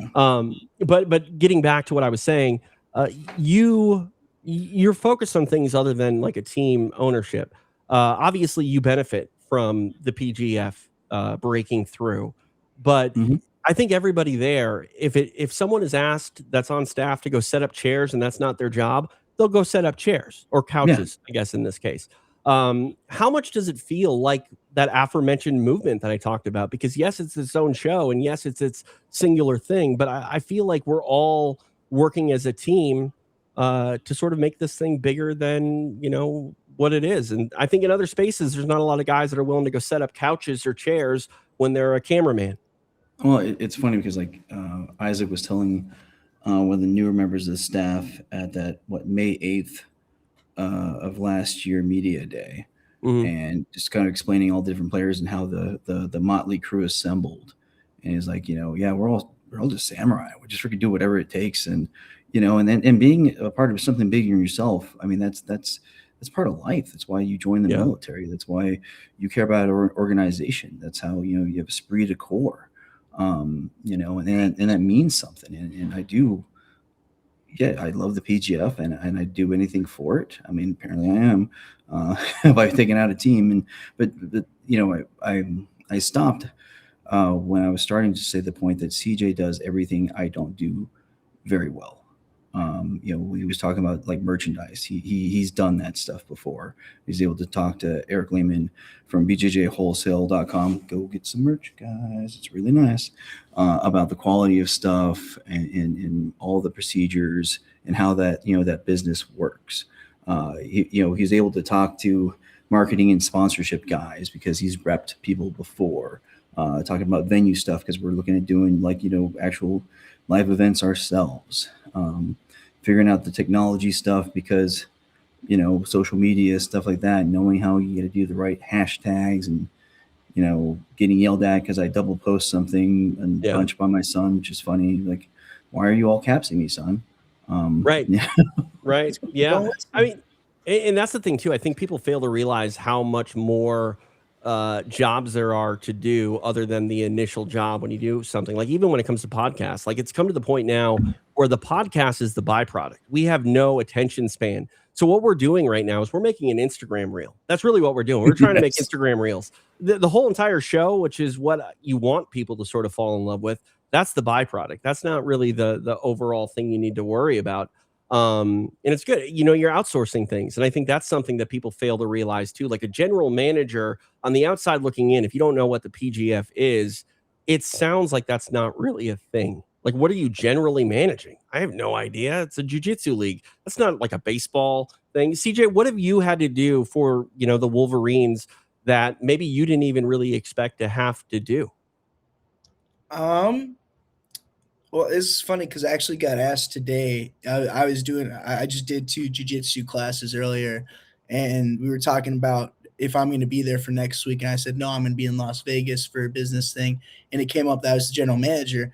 And they're like, what the fuck does that mean? Sorry, kick gods.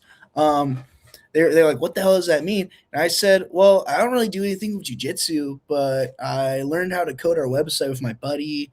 I set up our Patreon. I did all of our marketing. I created a brand kit. I created a press kit. I created a sponsorship pitch deck. I created all the terms for sponsorships, like all of our base terms. I'm trying to think about what else. There's a bunch of stuff that I do, but like I think less than 1% of what I actually do boils down to Brazilian Jiu-Jitsu at all. It's all just business. It's all just analytics, And it's small business. I mean, Right. in small businesses, you do many jobs. And if you're smart with a small business and you have people that you care about and you think are good, you put them in what they're good at.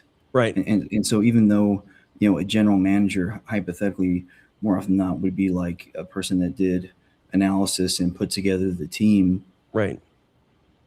That's what I've done for years. And so that's kind of naturally what I do. And so, CJ had input and we talked back and forth and we had meetings amongst the guys. We got a great guy, Peter Yozel, that volunteered to help us break down people. And, we talked to Kenny, our coach too. And TJ Steinbach came in, again, just one of the things, like all these people, Donald Rose now came in and they're all really passionate about the idea of professional jiu-jitsu in Colorado. And they are believing in my stuff, I guess, or our stuff. I would say it's even more importantly. But again, he's plugging into where he needs to be. He's the general manager, but I'm a Marine. I think of him like the XO. He makes stuff happen. He's like the Drew Darce of the PGF for Brandon. He just makes things happen. Do you know that the word Darce is actually pronounced Diarse? It's the Diarse choke and not the Darce choke, because Joe Diarce's name is not Joe Darce. Just saying. I do remember there being an apostrophe in there many a time in the past. Yeah. It has just gone the way of the dodo. So I'm curious. Oh, go ahead. I was going to say, if I start showing up to class and calling it a DRC, you think that'll give me extra bonus points with Master? I mean, he'll probably think you're wrong, You call him Master? No. I mean, if you tell someone Vaseline's petroleum jelly, they probably won't believe you either. But getting back to the general manager, Egg, I mean, you're the man with the 20-pound brain. If there comes a point where you need to make a trade, are you listening to your general manager's idea, or are you just going, he's a dumb kid, I'm going to go my own way? Like, are you going to, are decisions like that really going to be team, or are they going to be, you thinking about it and you get the final say? And if you're not on board, it doesn't happen. I want to know this too. Okay. So, I mean, it is a dictatorship, a benevolent one. He's honest. And so, I mean, I guess here's the thing. Like in the end, it's the same thing with command in a unit. We are going to talk behind closed doors in the office, and I want his input. I want everyone's input. I would ask about CJ's input, obviously Kenny's input, Leaf Graham, our assistant coach. I want his input, because they're all going to have different perspectives and they're going to see things through different lenses than I do. And maybe this guy, hypothetically, I don't know, maybe he's not good at one aspect of the game, but he's phenomenal at another. Yeah, and he's making everyone else in the room better about that. Like CJ Murdoch, like in making Chandler better so much about leg lock defense, and so could they have tried to trade CJ, for somebody else? Maybe, but then they would have not had that great, awesome thing that happened for Chandler. Now didn't give him any points, but that's still something to consider. It's just, the point is there's many facets to every decision, and you can't. We jokingly call me so the 20-pound brain thing. It's a vernacular for military speak about smart guys, and usually refers to like intel officers who I worked with closely in operational environments. Because wait, were you Egghead before the PGF? Another one of CJ's uncles, best friend from college, was a machine gunner for 2nd Battalion, 3rd Marine. So he went enlisted out of high school, and he, was a good friend of one of my fraternity brothers. And he met me, and I was like one of the only guys crazy enough to take a flaming hooker shot, where you actually take the shot while it's burning. So you have to have the guts to actually take it, or else you're gonna burn yourself, and other stupid stuff. So we get along famously.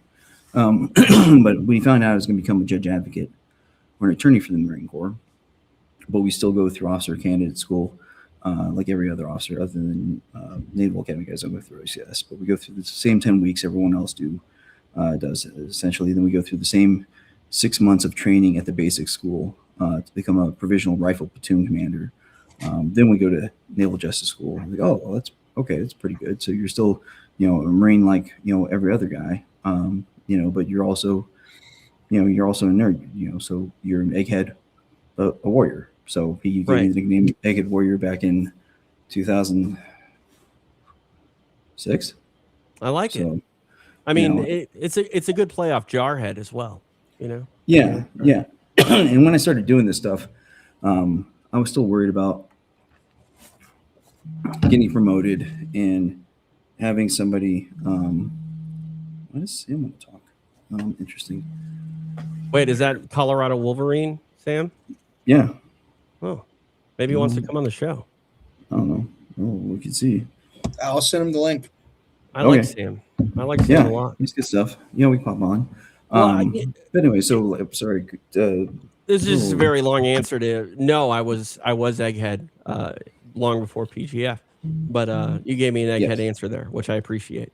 I want to talk a little bit about the Wolverines. First off, they're the Colorado Wolverines. You don't live in Colorado. Why Colorado? I married into Colorado. Okay. So a Kansan and my dad's side's all Kansas. I was born and raised there, and my mom's side's all in New Orleans. But I met his mother, born and raised in Colorado, and in Boston in law school. Is it Colorado or Colorado? This is very important. CJ? It's Colorado. Colorado. I got to fix that because I said Colorado. And little things like that annoy the ever-living crap out of me. So Colorado. Yes, Colorado. Perfect. Okay, so you married into the state. But he was born there. Go ahead. I've heard that you've kind of given back to the state, at least business and financially, like the rash guards and stuff. Is that true that you're trying to, buy everything or try to do everything that you can with Colorado-based companies as much as possible? Yes, 100%. So Colorado has been the plan for a long, long time of when we retire. I mean, so it's funny, like after the draft, we went on a little tour, seeing a bunch of gyms in Denver, shaking hands, kissing babies. It's like, oh, yeah, you haven't seen me because I've been on orders on all the coasts in different countries and stuff like that. So, yeah, I've actually been, actually a licensed attorney in Colorado since 2006. I've been on orders. So, but you're very much right that we are trying to make this, the plan is Colorado. And, BJJ Wholesale is out of Colorado. Skin Chill Pro, talking about IFL, Connor Hune was on the show with his beautiful wife, Rachel, a little bit ago, one of our big sponsors who paid for our Airbnb with their Skin Chill Pro product. Was happy to get them involved. Mad Enforcer Soap is out of Denver. You might see sometimes he's a big Sam. He's going to send you the link. So he's actually, and he doesn't broadcast this. The owner is another jarhead. So kind of a cool little thing there, but he was just pumped and about being a part of this. So being a lot of Colorado matters to me. As we can, our kind of our touch points and our mantra is to support and to bring a spotlight to Colorado athletes, Colorado gyms, and Colorado businesses. And so we're trying the sponsorships. We're trying, our 2 franchise players are Colorado guys. We're going to see if we can get more of that happening. We're looking to start a affiliate program where we'll do a bunch of partnerships with Colorado gyms, and we're going to have flags at the event, and we're going to, try to get the gyms having their logos on there. Might be next season, but I want to get it done for this season, so we'll see. TJ, do Yo. you know where the first ever UFC was? McNichols Arena, November 11th or 12th, 1993, Denver, Colorado. Rado. Yes, sir. Yes, sir. And one of the biggest things about Colorado is for a lot of sports, other than maybe hockey now, but a lot of people call it a flyover state for hockey too. For a lot of sports, people say Colorado is a flyover state.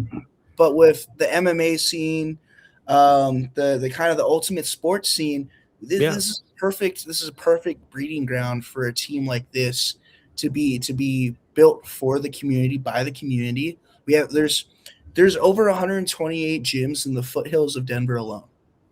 I mean, yeah. Also, too, it might be a flyover state, but if you're flying United, you definitely stop there because that's one of their biggest hubs. So it might be a layover state. But I will say that, I mean, you talk about sports. I think the Olympic Training Center is in Colorado Springs.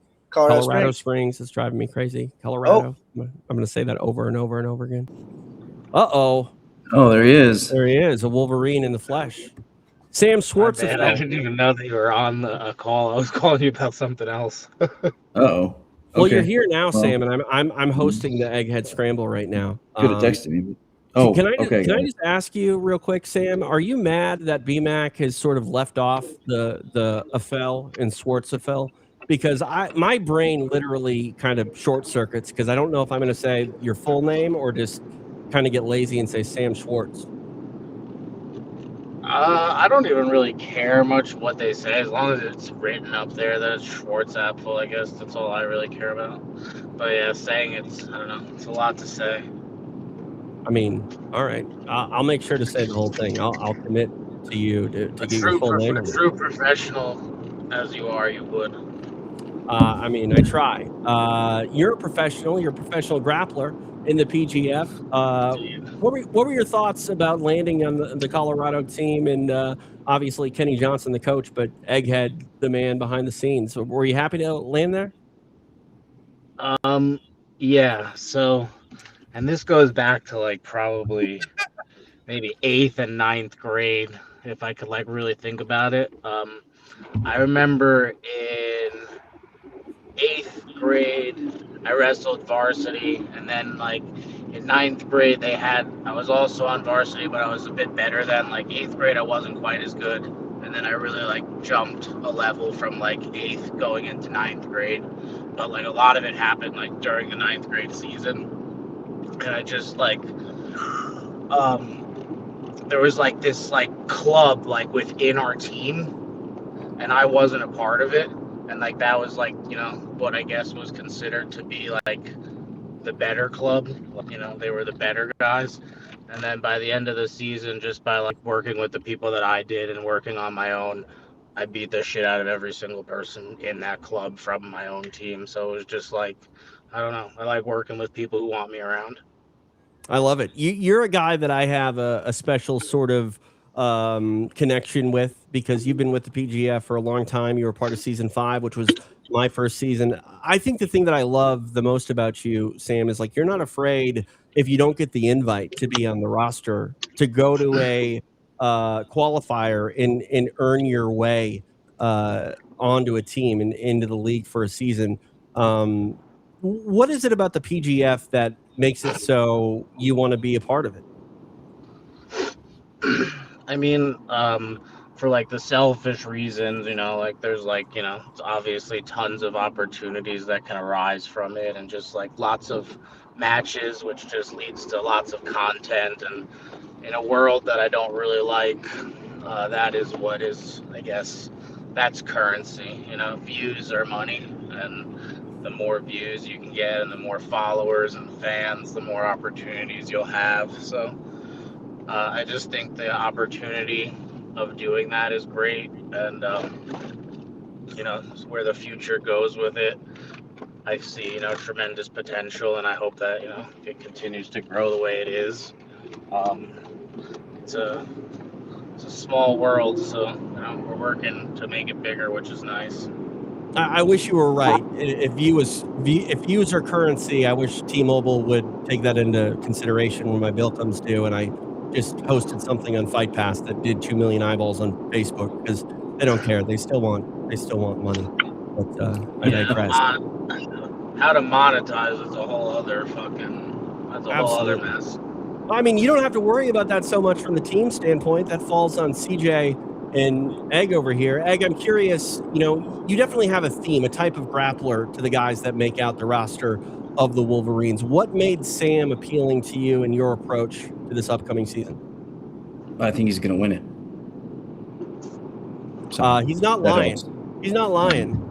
Egg, you said that on draft night, and you drew the ire, I think, of some people that will remain nameless. But you not only think that he's a good fit, you kind of see him with his hand raised when it's all said and done. Yeah, obviously, like you said, I've seen Sam since season 5, and when I saw him at the Pasadena qualifier, he's hit a whole new level, which I guess Sam might talk about, might be combining jiu-jitsu with his old level of wrestling, because he's only been healthy for the last 8 months, like finally after that big accident he had.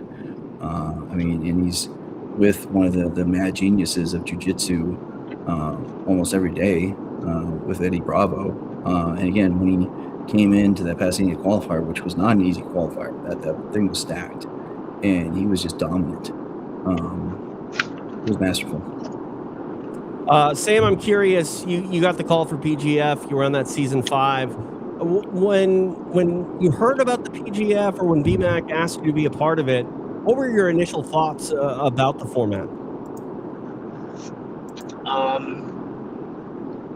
For season 5, my initial thoughts of I don't know, it's like, honestly, after season 5, to tell you the truth, when I came home after, I was just like, I was gonna quit jiu-jitsu. Like, I was kind of done. I was just like, yeah, I don't think I'm gonna do this anymore. And just, things happened that led to me not quitting. But my body was just like, honestly, like, I took so much abuse from college wrestling that after like not wrestling for 2 years and not really doing anything for 2 years, my body like finally felt good again. And then I was feeling like great, like right before I got hit by the car. I like rode my bike like 40 miles like the day before, like full sprint probably the whole entire ride, and felt like fantastic. And that was when I was like kind of just starting to, like, I'd say like learn some jiu-jitsu. Like, I had just started hitting like the Hell's Gate entrances that I do, and was starting to work truck, and was starting to like work lockdown, just like after I got hit. And then I was one of the first events I did, I did like a couple of matches, small matches, and then like doing that, my body just like felt terrible. I don't think it was like as much as the grind, as much as it was just my body was just not ready for the grind. But like the thought of it and like doing the matches, like it didn't like bother me as much as like doing the matches. I just at no point felt good. Like I didn't feel like the matches were what didn't make me feel good. My body just didn't feel good. Like the grind to me is like, I don't know. Like I used to do I've done 12 matches in a day. That's crazy. That's absolutely crazy. Well, when I think about jiu-jitsu, I love jiu-jitsu, and I think I love jiu-jitsu because of all the combat sports.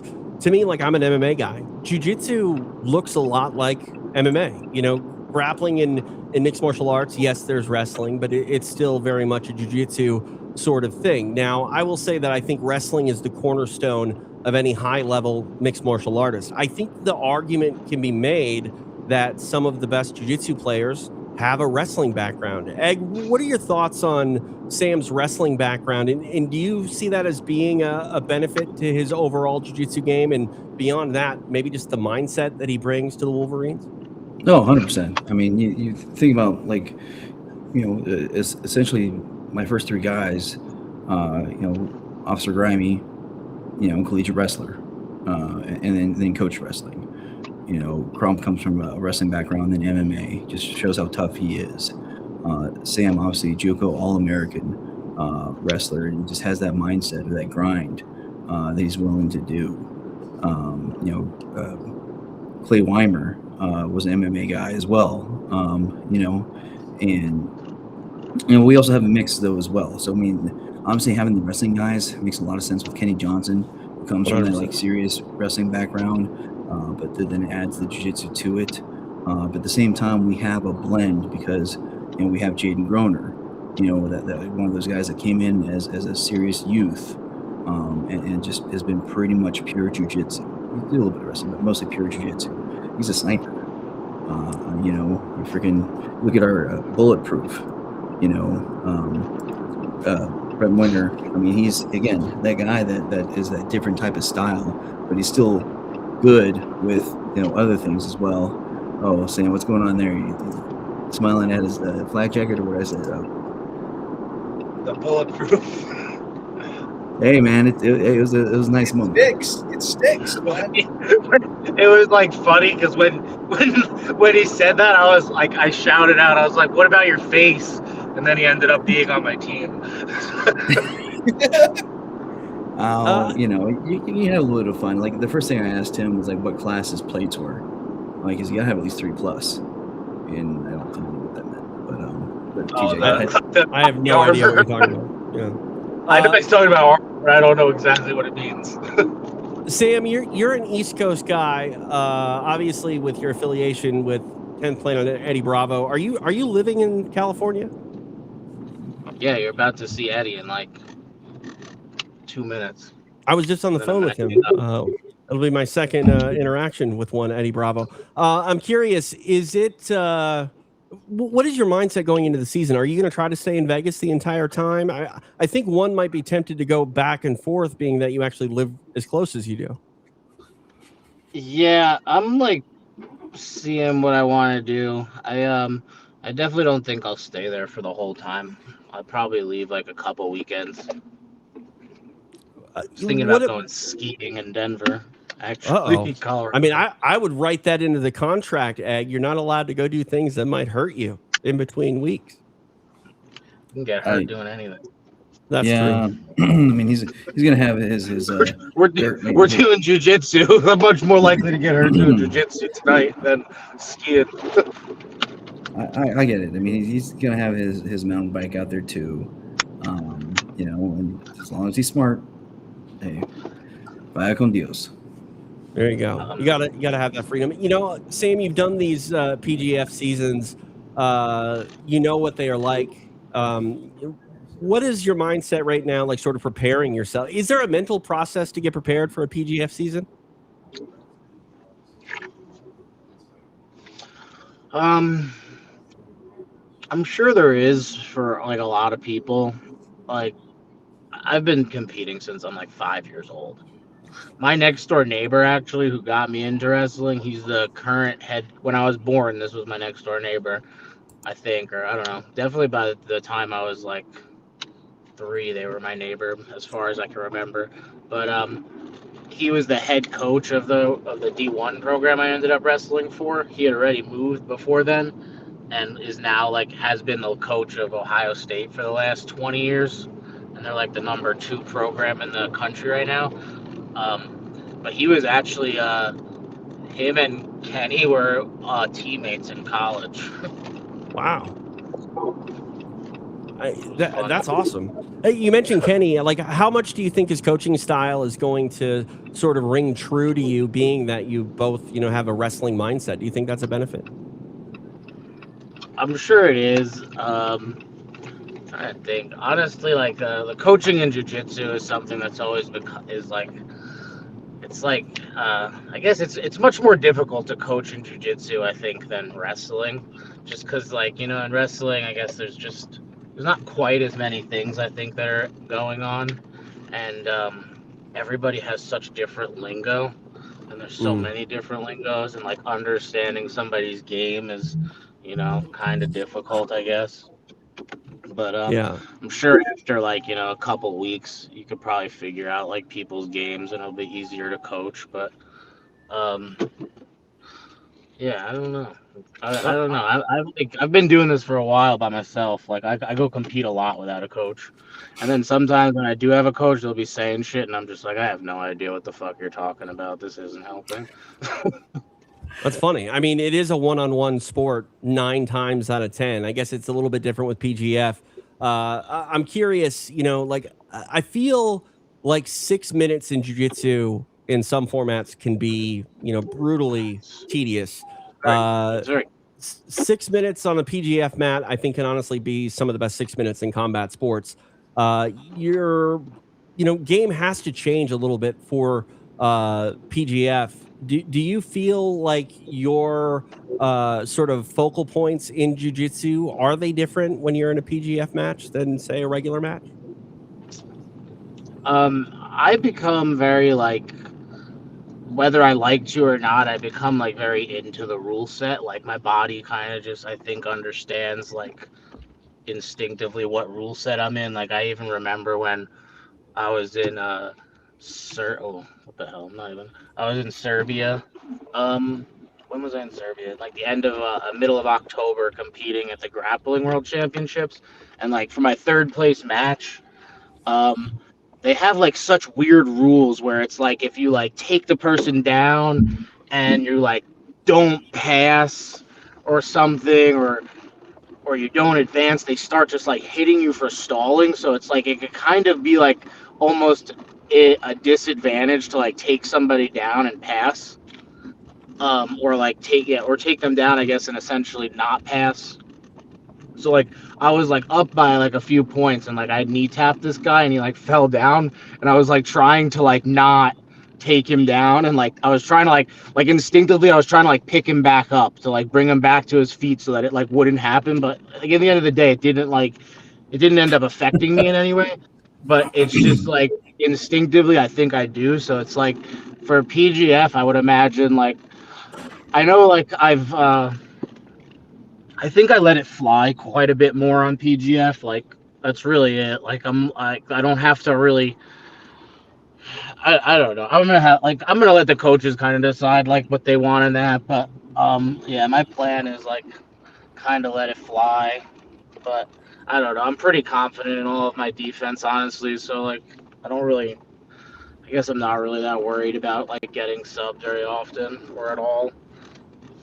But I mean, I guess when I ask the mindset question, Sam, obviously you're going for submissions. You want to get a kill or a break. That's the whole sort of ball game. But I guess like when I think about what's going through an athlete's mind on the PGF mat, I think maybe the question is more, what is it like to find yourself in a precarious situation where you have to defend yourself, but you find yourself on the shot clock, and it's like they're basically asking you to almost sell out in a way that might get you caught, but if you don't, you're going to be, put in the penalty position. Like, is that different at all in how you traditionally grapple? It's like, okay, I'm on bottom mount here. I guess I got to give up my back or get hit with a shot clock penalty. I don't think it's gonna come up very often for me. When it does, I don't really like. I don't even know. I guess what's the penalty even now? Like every time you just go to that whatever position. Yeah, penalty position. Yeah, the referee's position. I mean, I'd rather be in the referee's position or whatever if I'm like gonna be giving up a terrible position. Right. It all depends on where I'm at. Like, if I feel like that's the better option, then I'll choose that. If not, then I won't. But I don't know. I'm not very concerned about that at all. It all becomes quite situational, and you have coaches, so I guess they can kind of decide. I plan on talking more with them about it, honestly, and just letting them decide. Like, I've always been kind of a team player, and I try to do my best to stick to whatever the plan may be, if there is one. But I would imagine for the most part they're just I would imagine that they want to do the same things that I want. Just see, I love what you're saying, Sam, and I think I'm seeing some qualities in Sam that might have made him a guy that you wanted on the team. I don't know if I love alliteration, so I don't know if I would go with situational Sam Schwarzenfeld or soldier Sam Schwarzenegger? Because he seems to be a team player and also isn't I ain't a afraid of soldier, getting. that's one. That's for sure. I'm calling him Soldier Sam then. You know, I think he's up to the task. You give him some orders and he's going to go out there and try to, you know, get the job done. Yeah, I have no problem doing that, but I don't call it a soldier. I ain't a soldier. Okay, we won't call him Soldier Sam. No, he knows the orders. Go out there, win, and he knows how to do it. He's done his whole life. He said I was impressed at the qualifier that he's taken to the level, and I'm quite confident that he's going to do phenomenally well. And again, it's going to be a great member of the room, and you know, I think his experience with the PGF is going to help, you know, mentor the guys that are new to it. Sam, you're going to practice here. Yep. We'll let you get out of here in a brief moment, but I mean, Egg thinks you're going to walk away the season champion. I want to know though, to date, what are your favorite PGF moments of your career and your least favorite PGF moments of your career? I mean, my least favorite was definitely season whatever it was. I think 6. I don't think I've ever like lost so many matches in a row in my life. Ever. I don't think I've ever lost anything. I don't think I've ever lost even in a team sport that many times in a row. So that was kind of brutal. 6 was rough. I mean, we had world champions. The season was out of control, but yeah, getting subbed is it's quite abusive mentally. Okay, then what about your favorite? What'd you say? Your favorite PGF moments of your career? My favorite,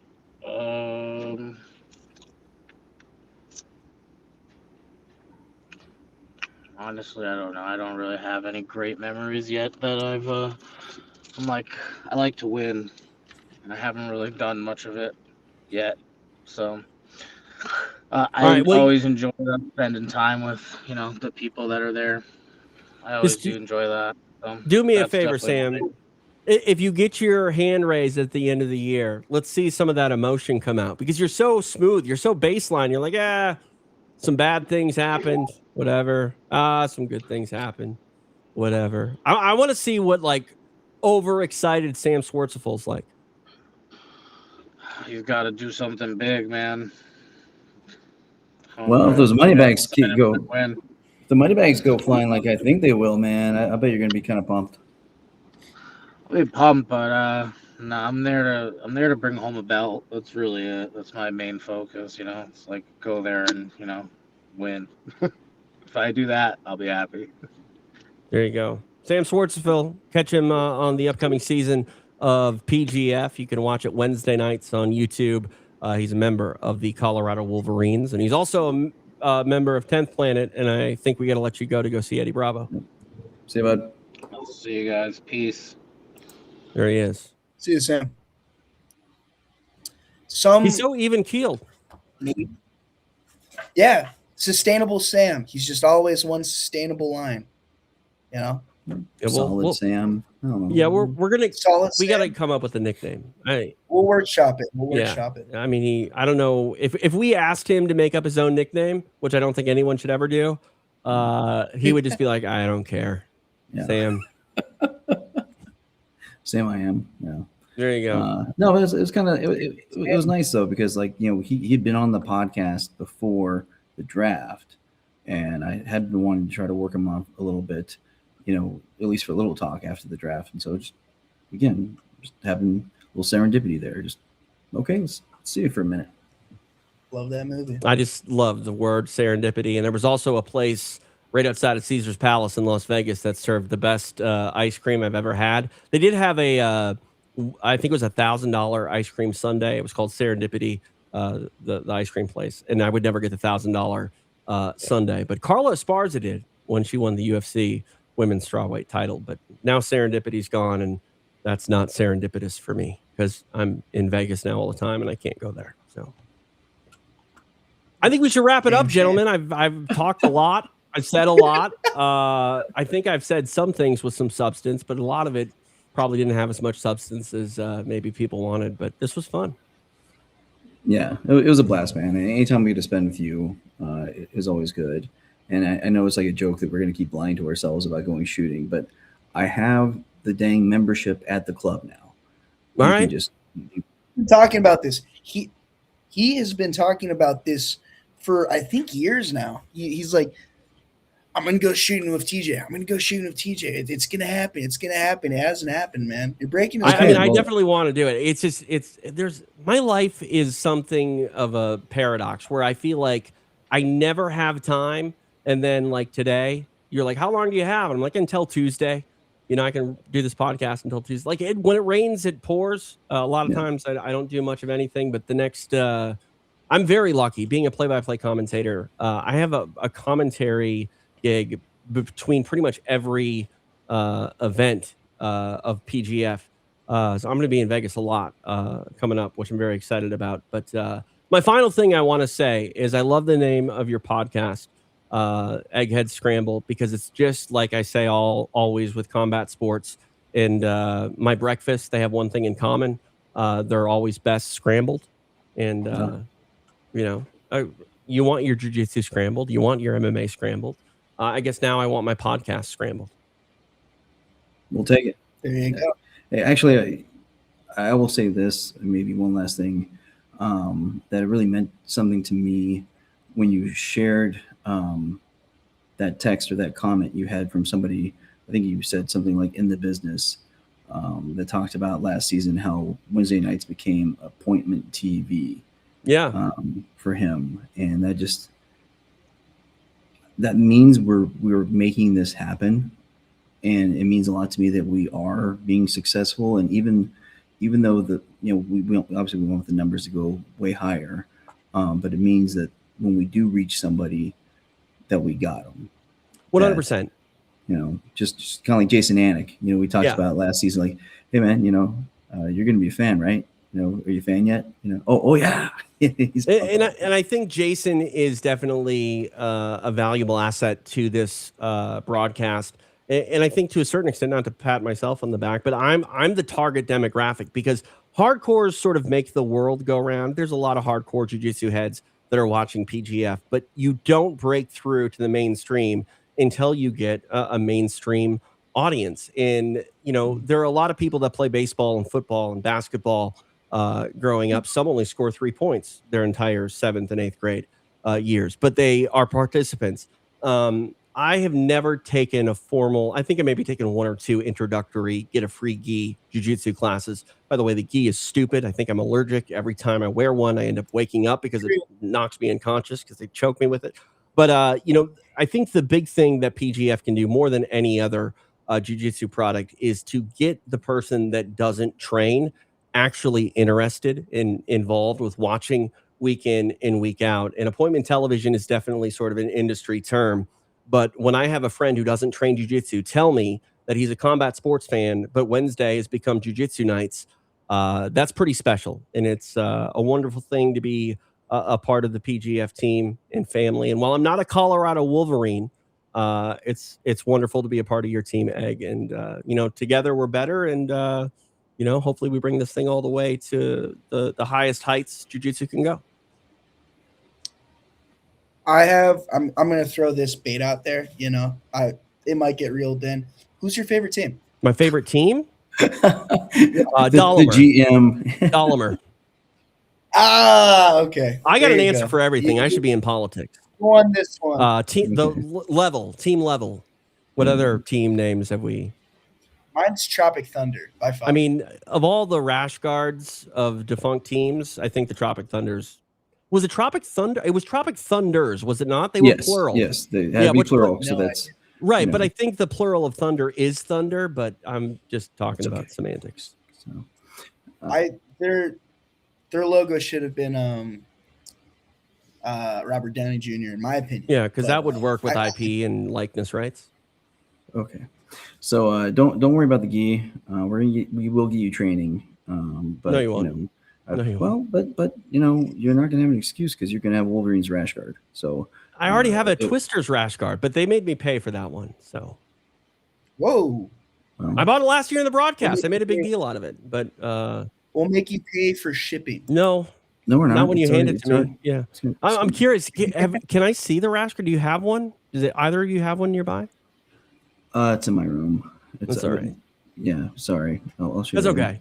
I like the logo. I love the fact that your mascot is a animal that I didn't know if it was mythical or extinct. Apparently it's neither. It's a real thing. And apparently they're actually in Colorado. So yeah, go Wolverines. Yeah. All right. Well, I guess since you wrapped up for us, he does that. He waits. We need to be quicker.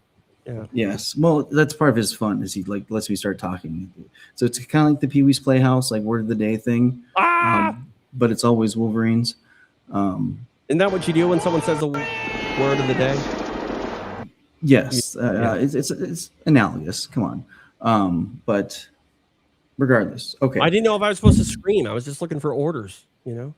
You're good. I was trying to avoid it today because you kind of elevated. You classed the place up a little bit, so I was trying to lay off the hot button. I'm gonna tell my wife today that multiple people called me classy and distinguished, and she's not gonna believe me, but I'll take it. It's recorded. It's true. There we go. Yeah. It's true. All right. Well, you guys are both going to go to the back now. I'm going to say goodbye to the fans that are watching, then I'll come back there with you. Perfect. All right. All right, guys. It's almost midnight here on the East Coast, so I got to hopefully hit the rack at some point because I got to work in the morning. But we're 1 week away. It's insane. So technically, we're about 1 week and, I don't know, a handful of minutes away from the 2026 PGF season. We've talked about it a whole lot today. Man, if you're not a part of it already, become a part of it because you will love it. Everyone that's a part of it, whether it be the competitors, the commentators, the camera guys, videographers, the sideline reporters, the pre and post show guys, we all give our all and our hearts into this to make it the best thing we can. There's an apostrophe in it, CJ. But yes. So anyways, the producer's having fun. Thank you so much for being here. We can't all have 20-pound brains, but I'll see what I can do to help you out with that. See you next week.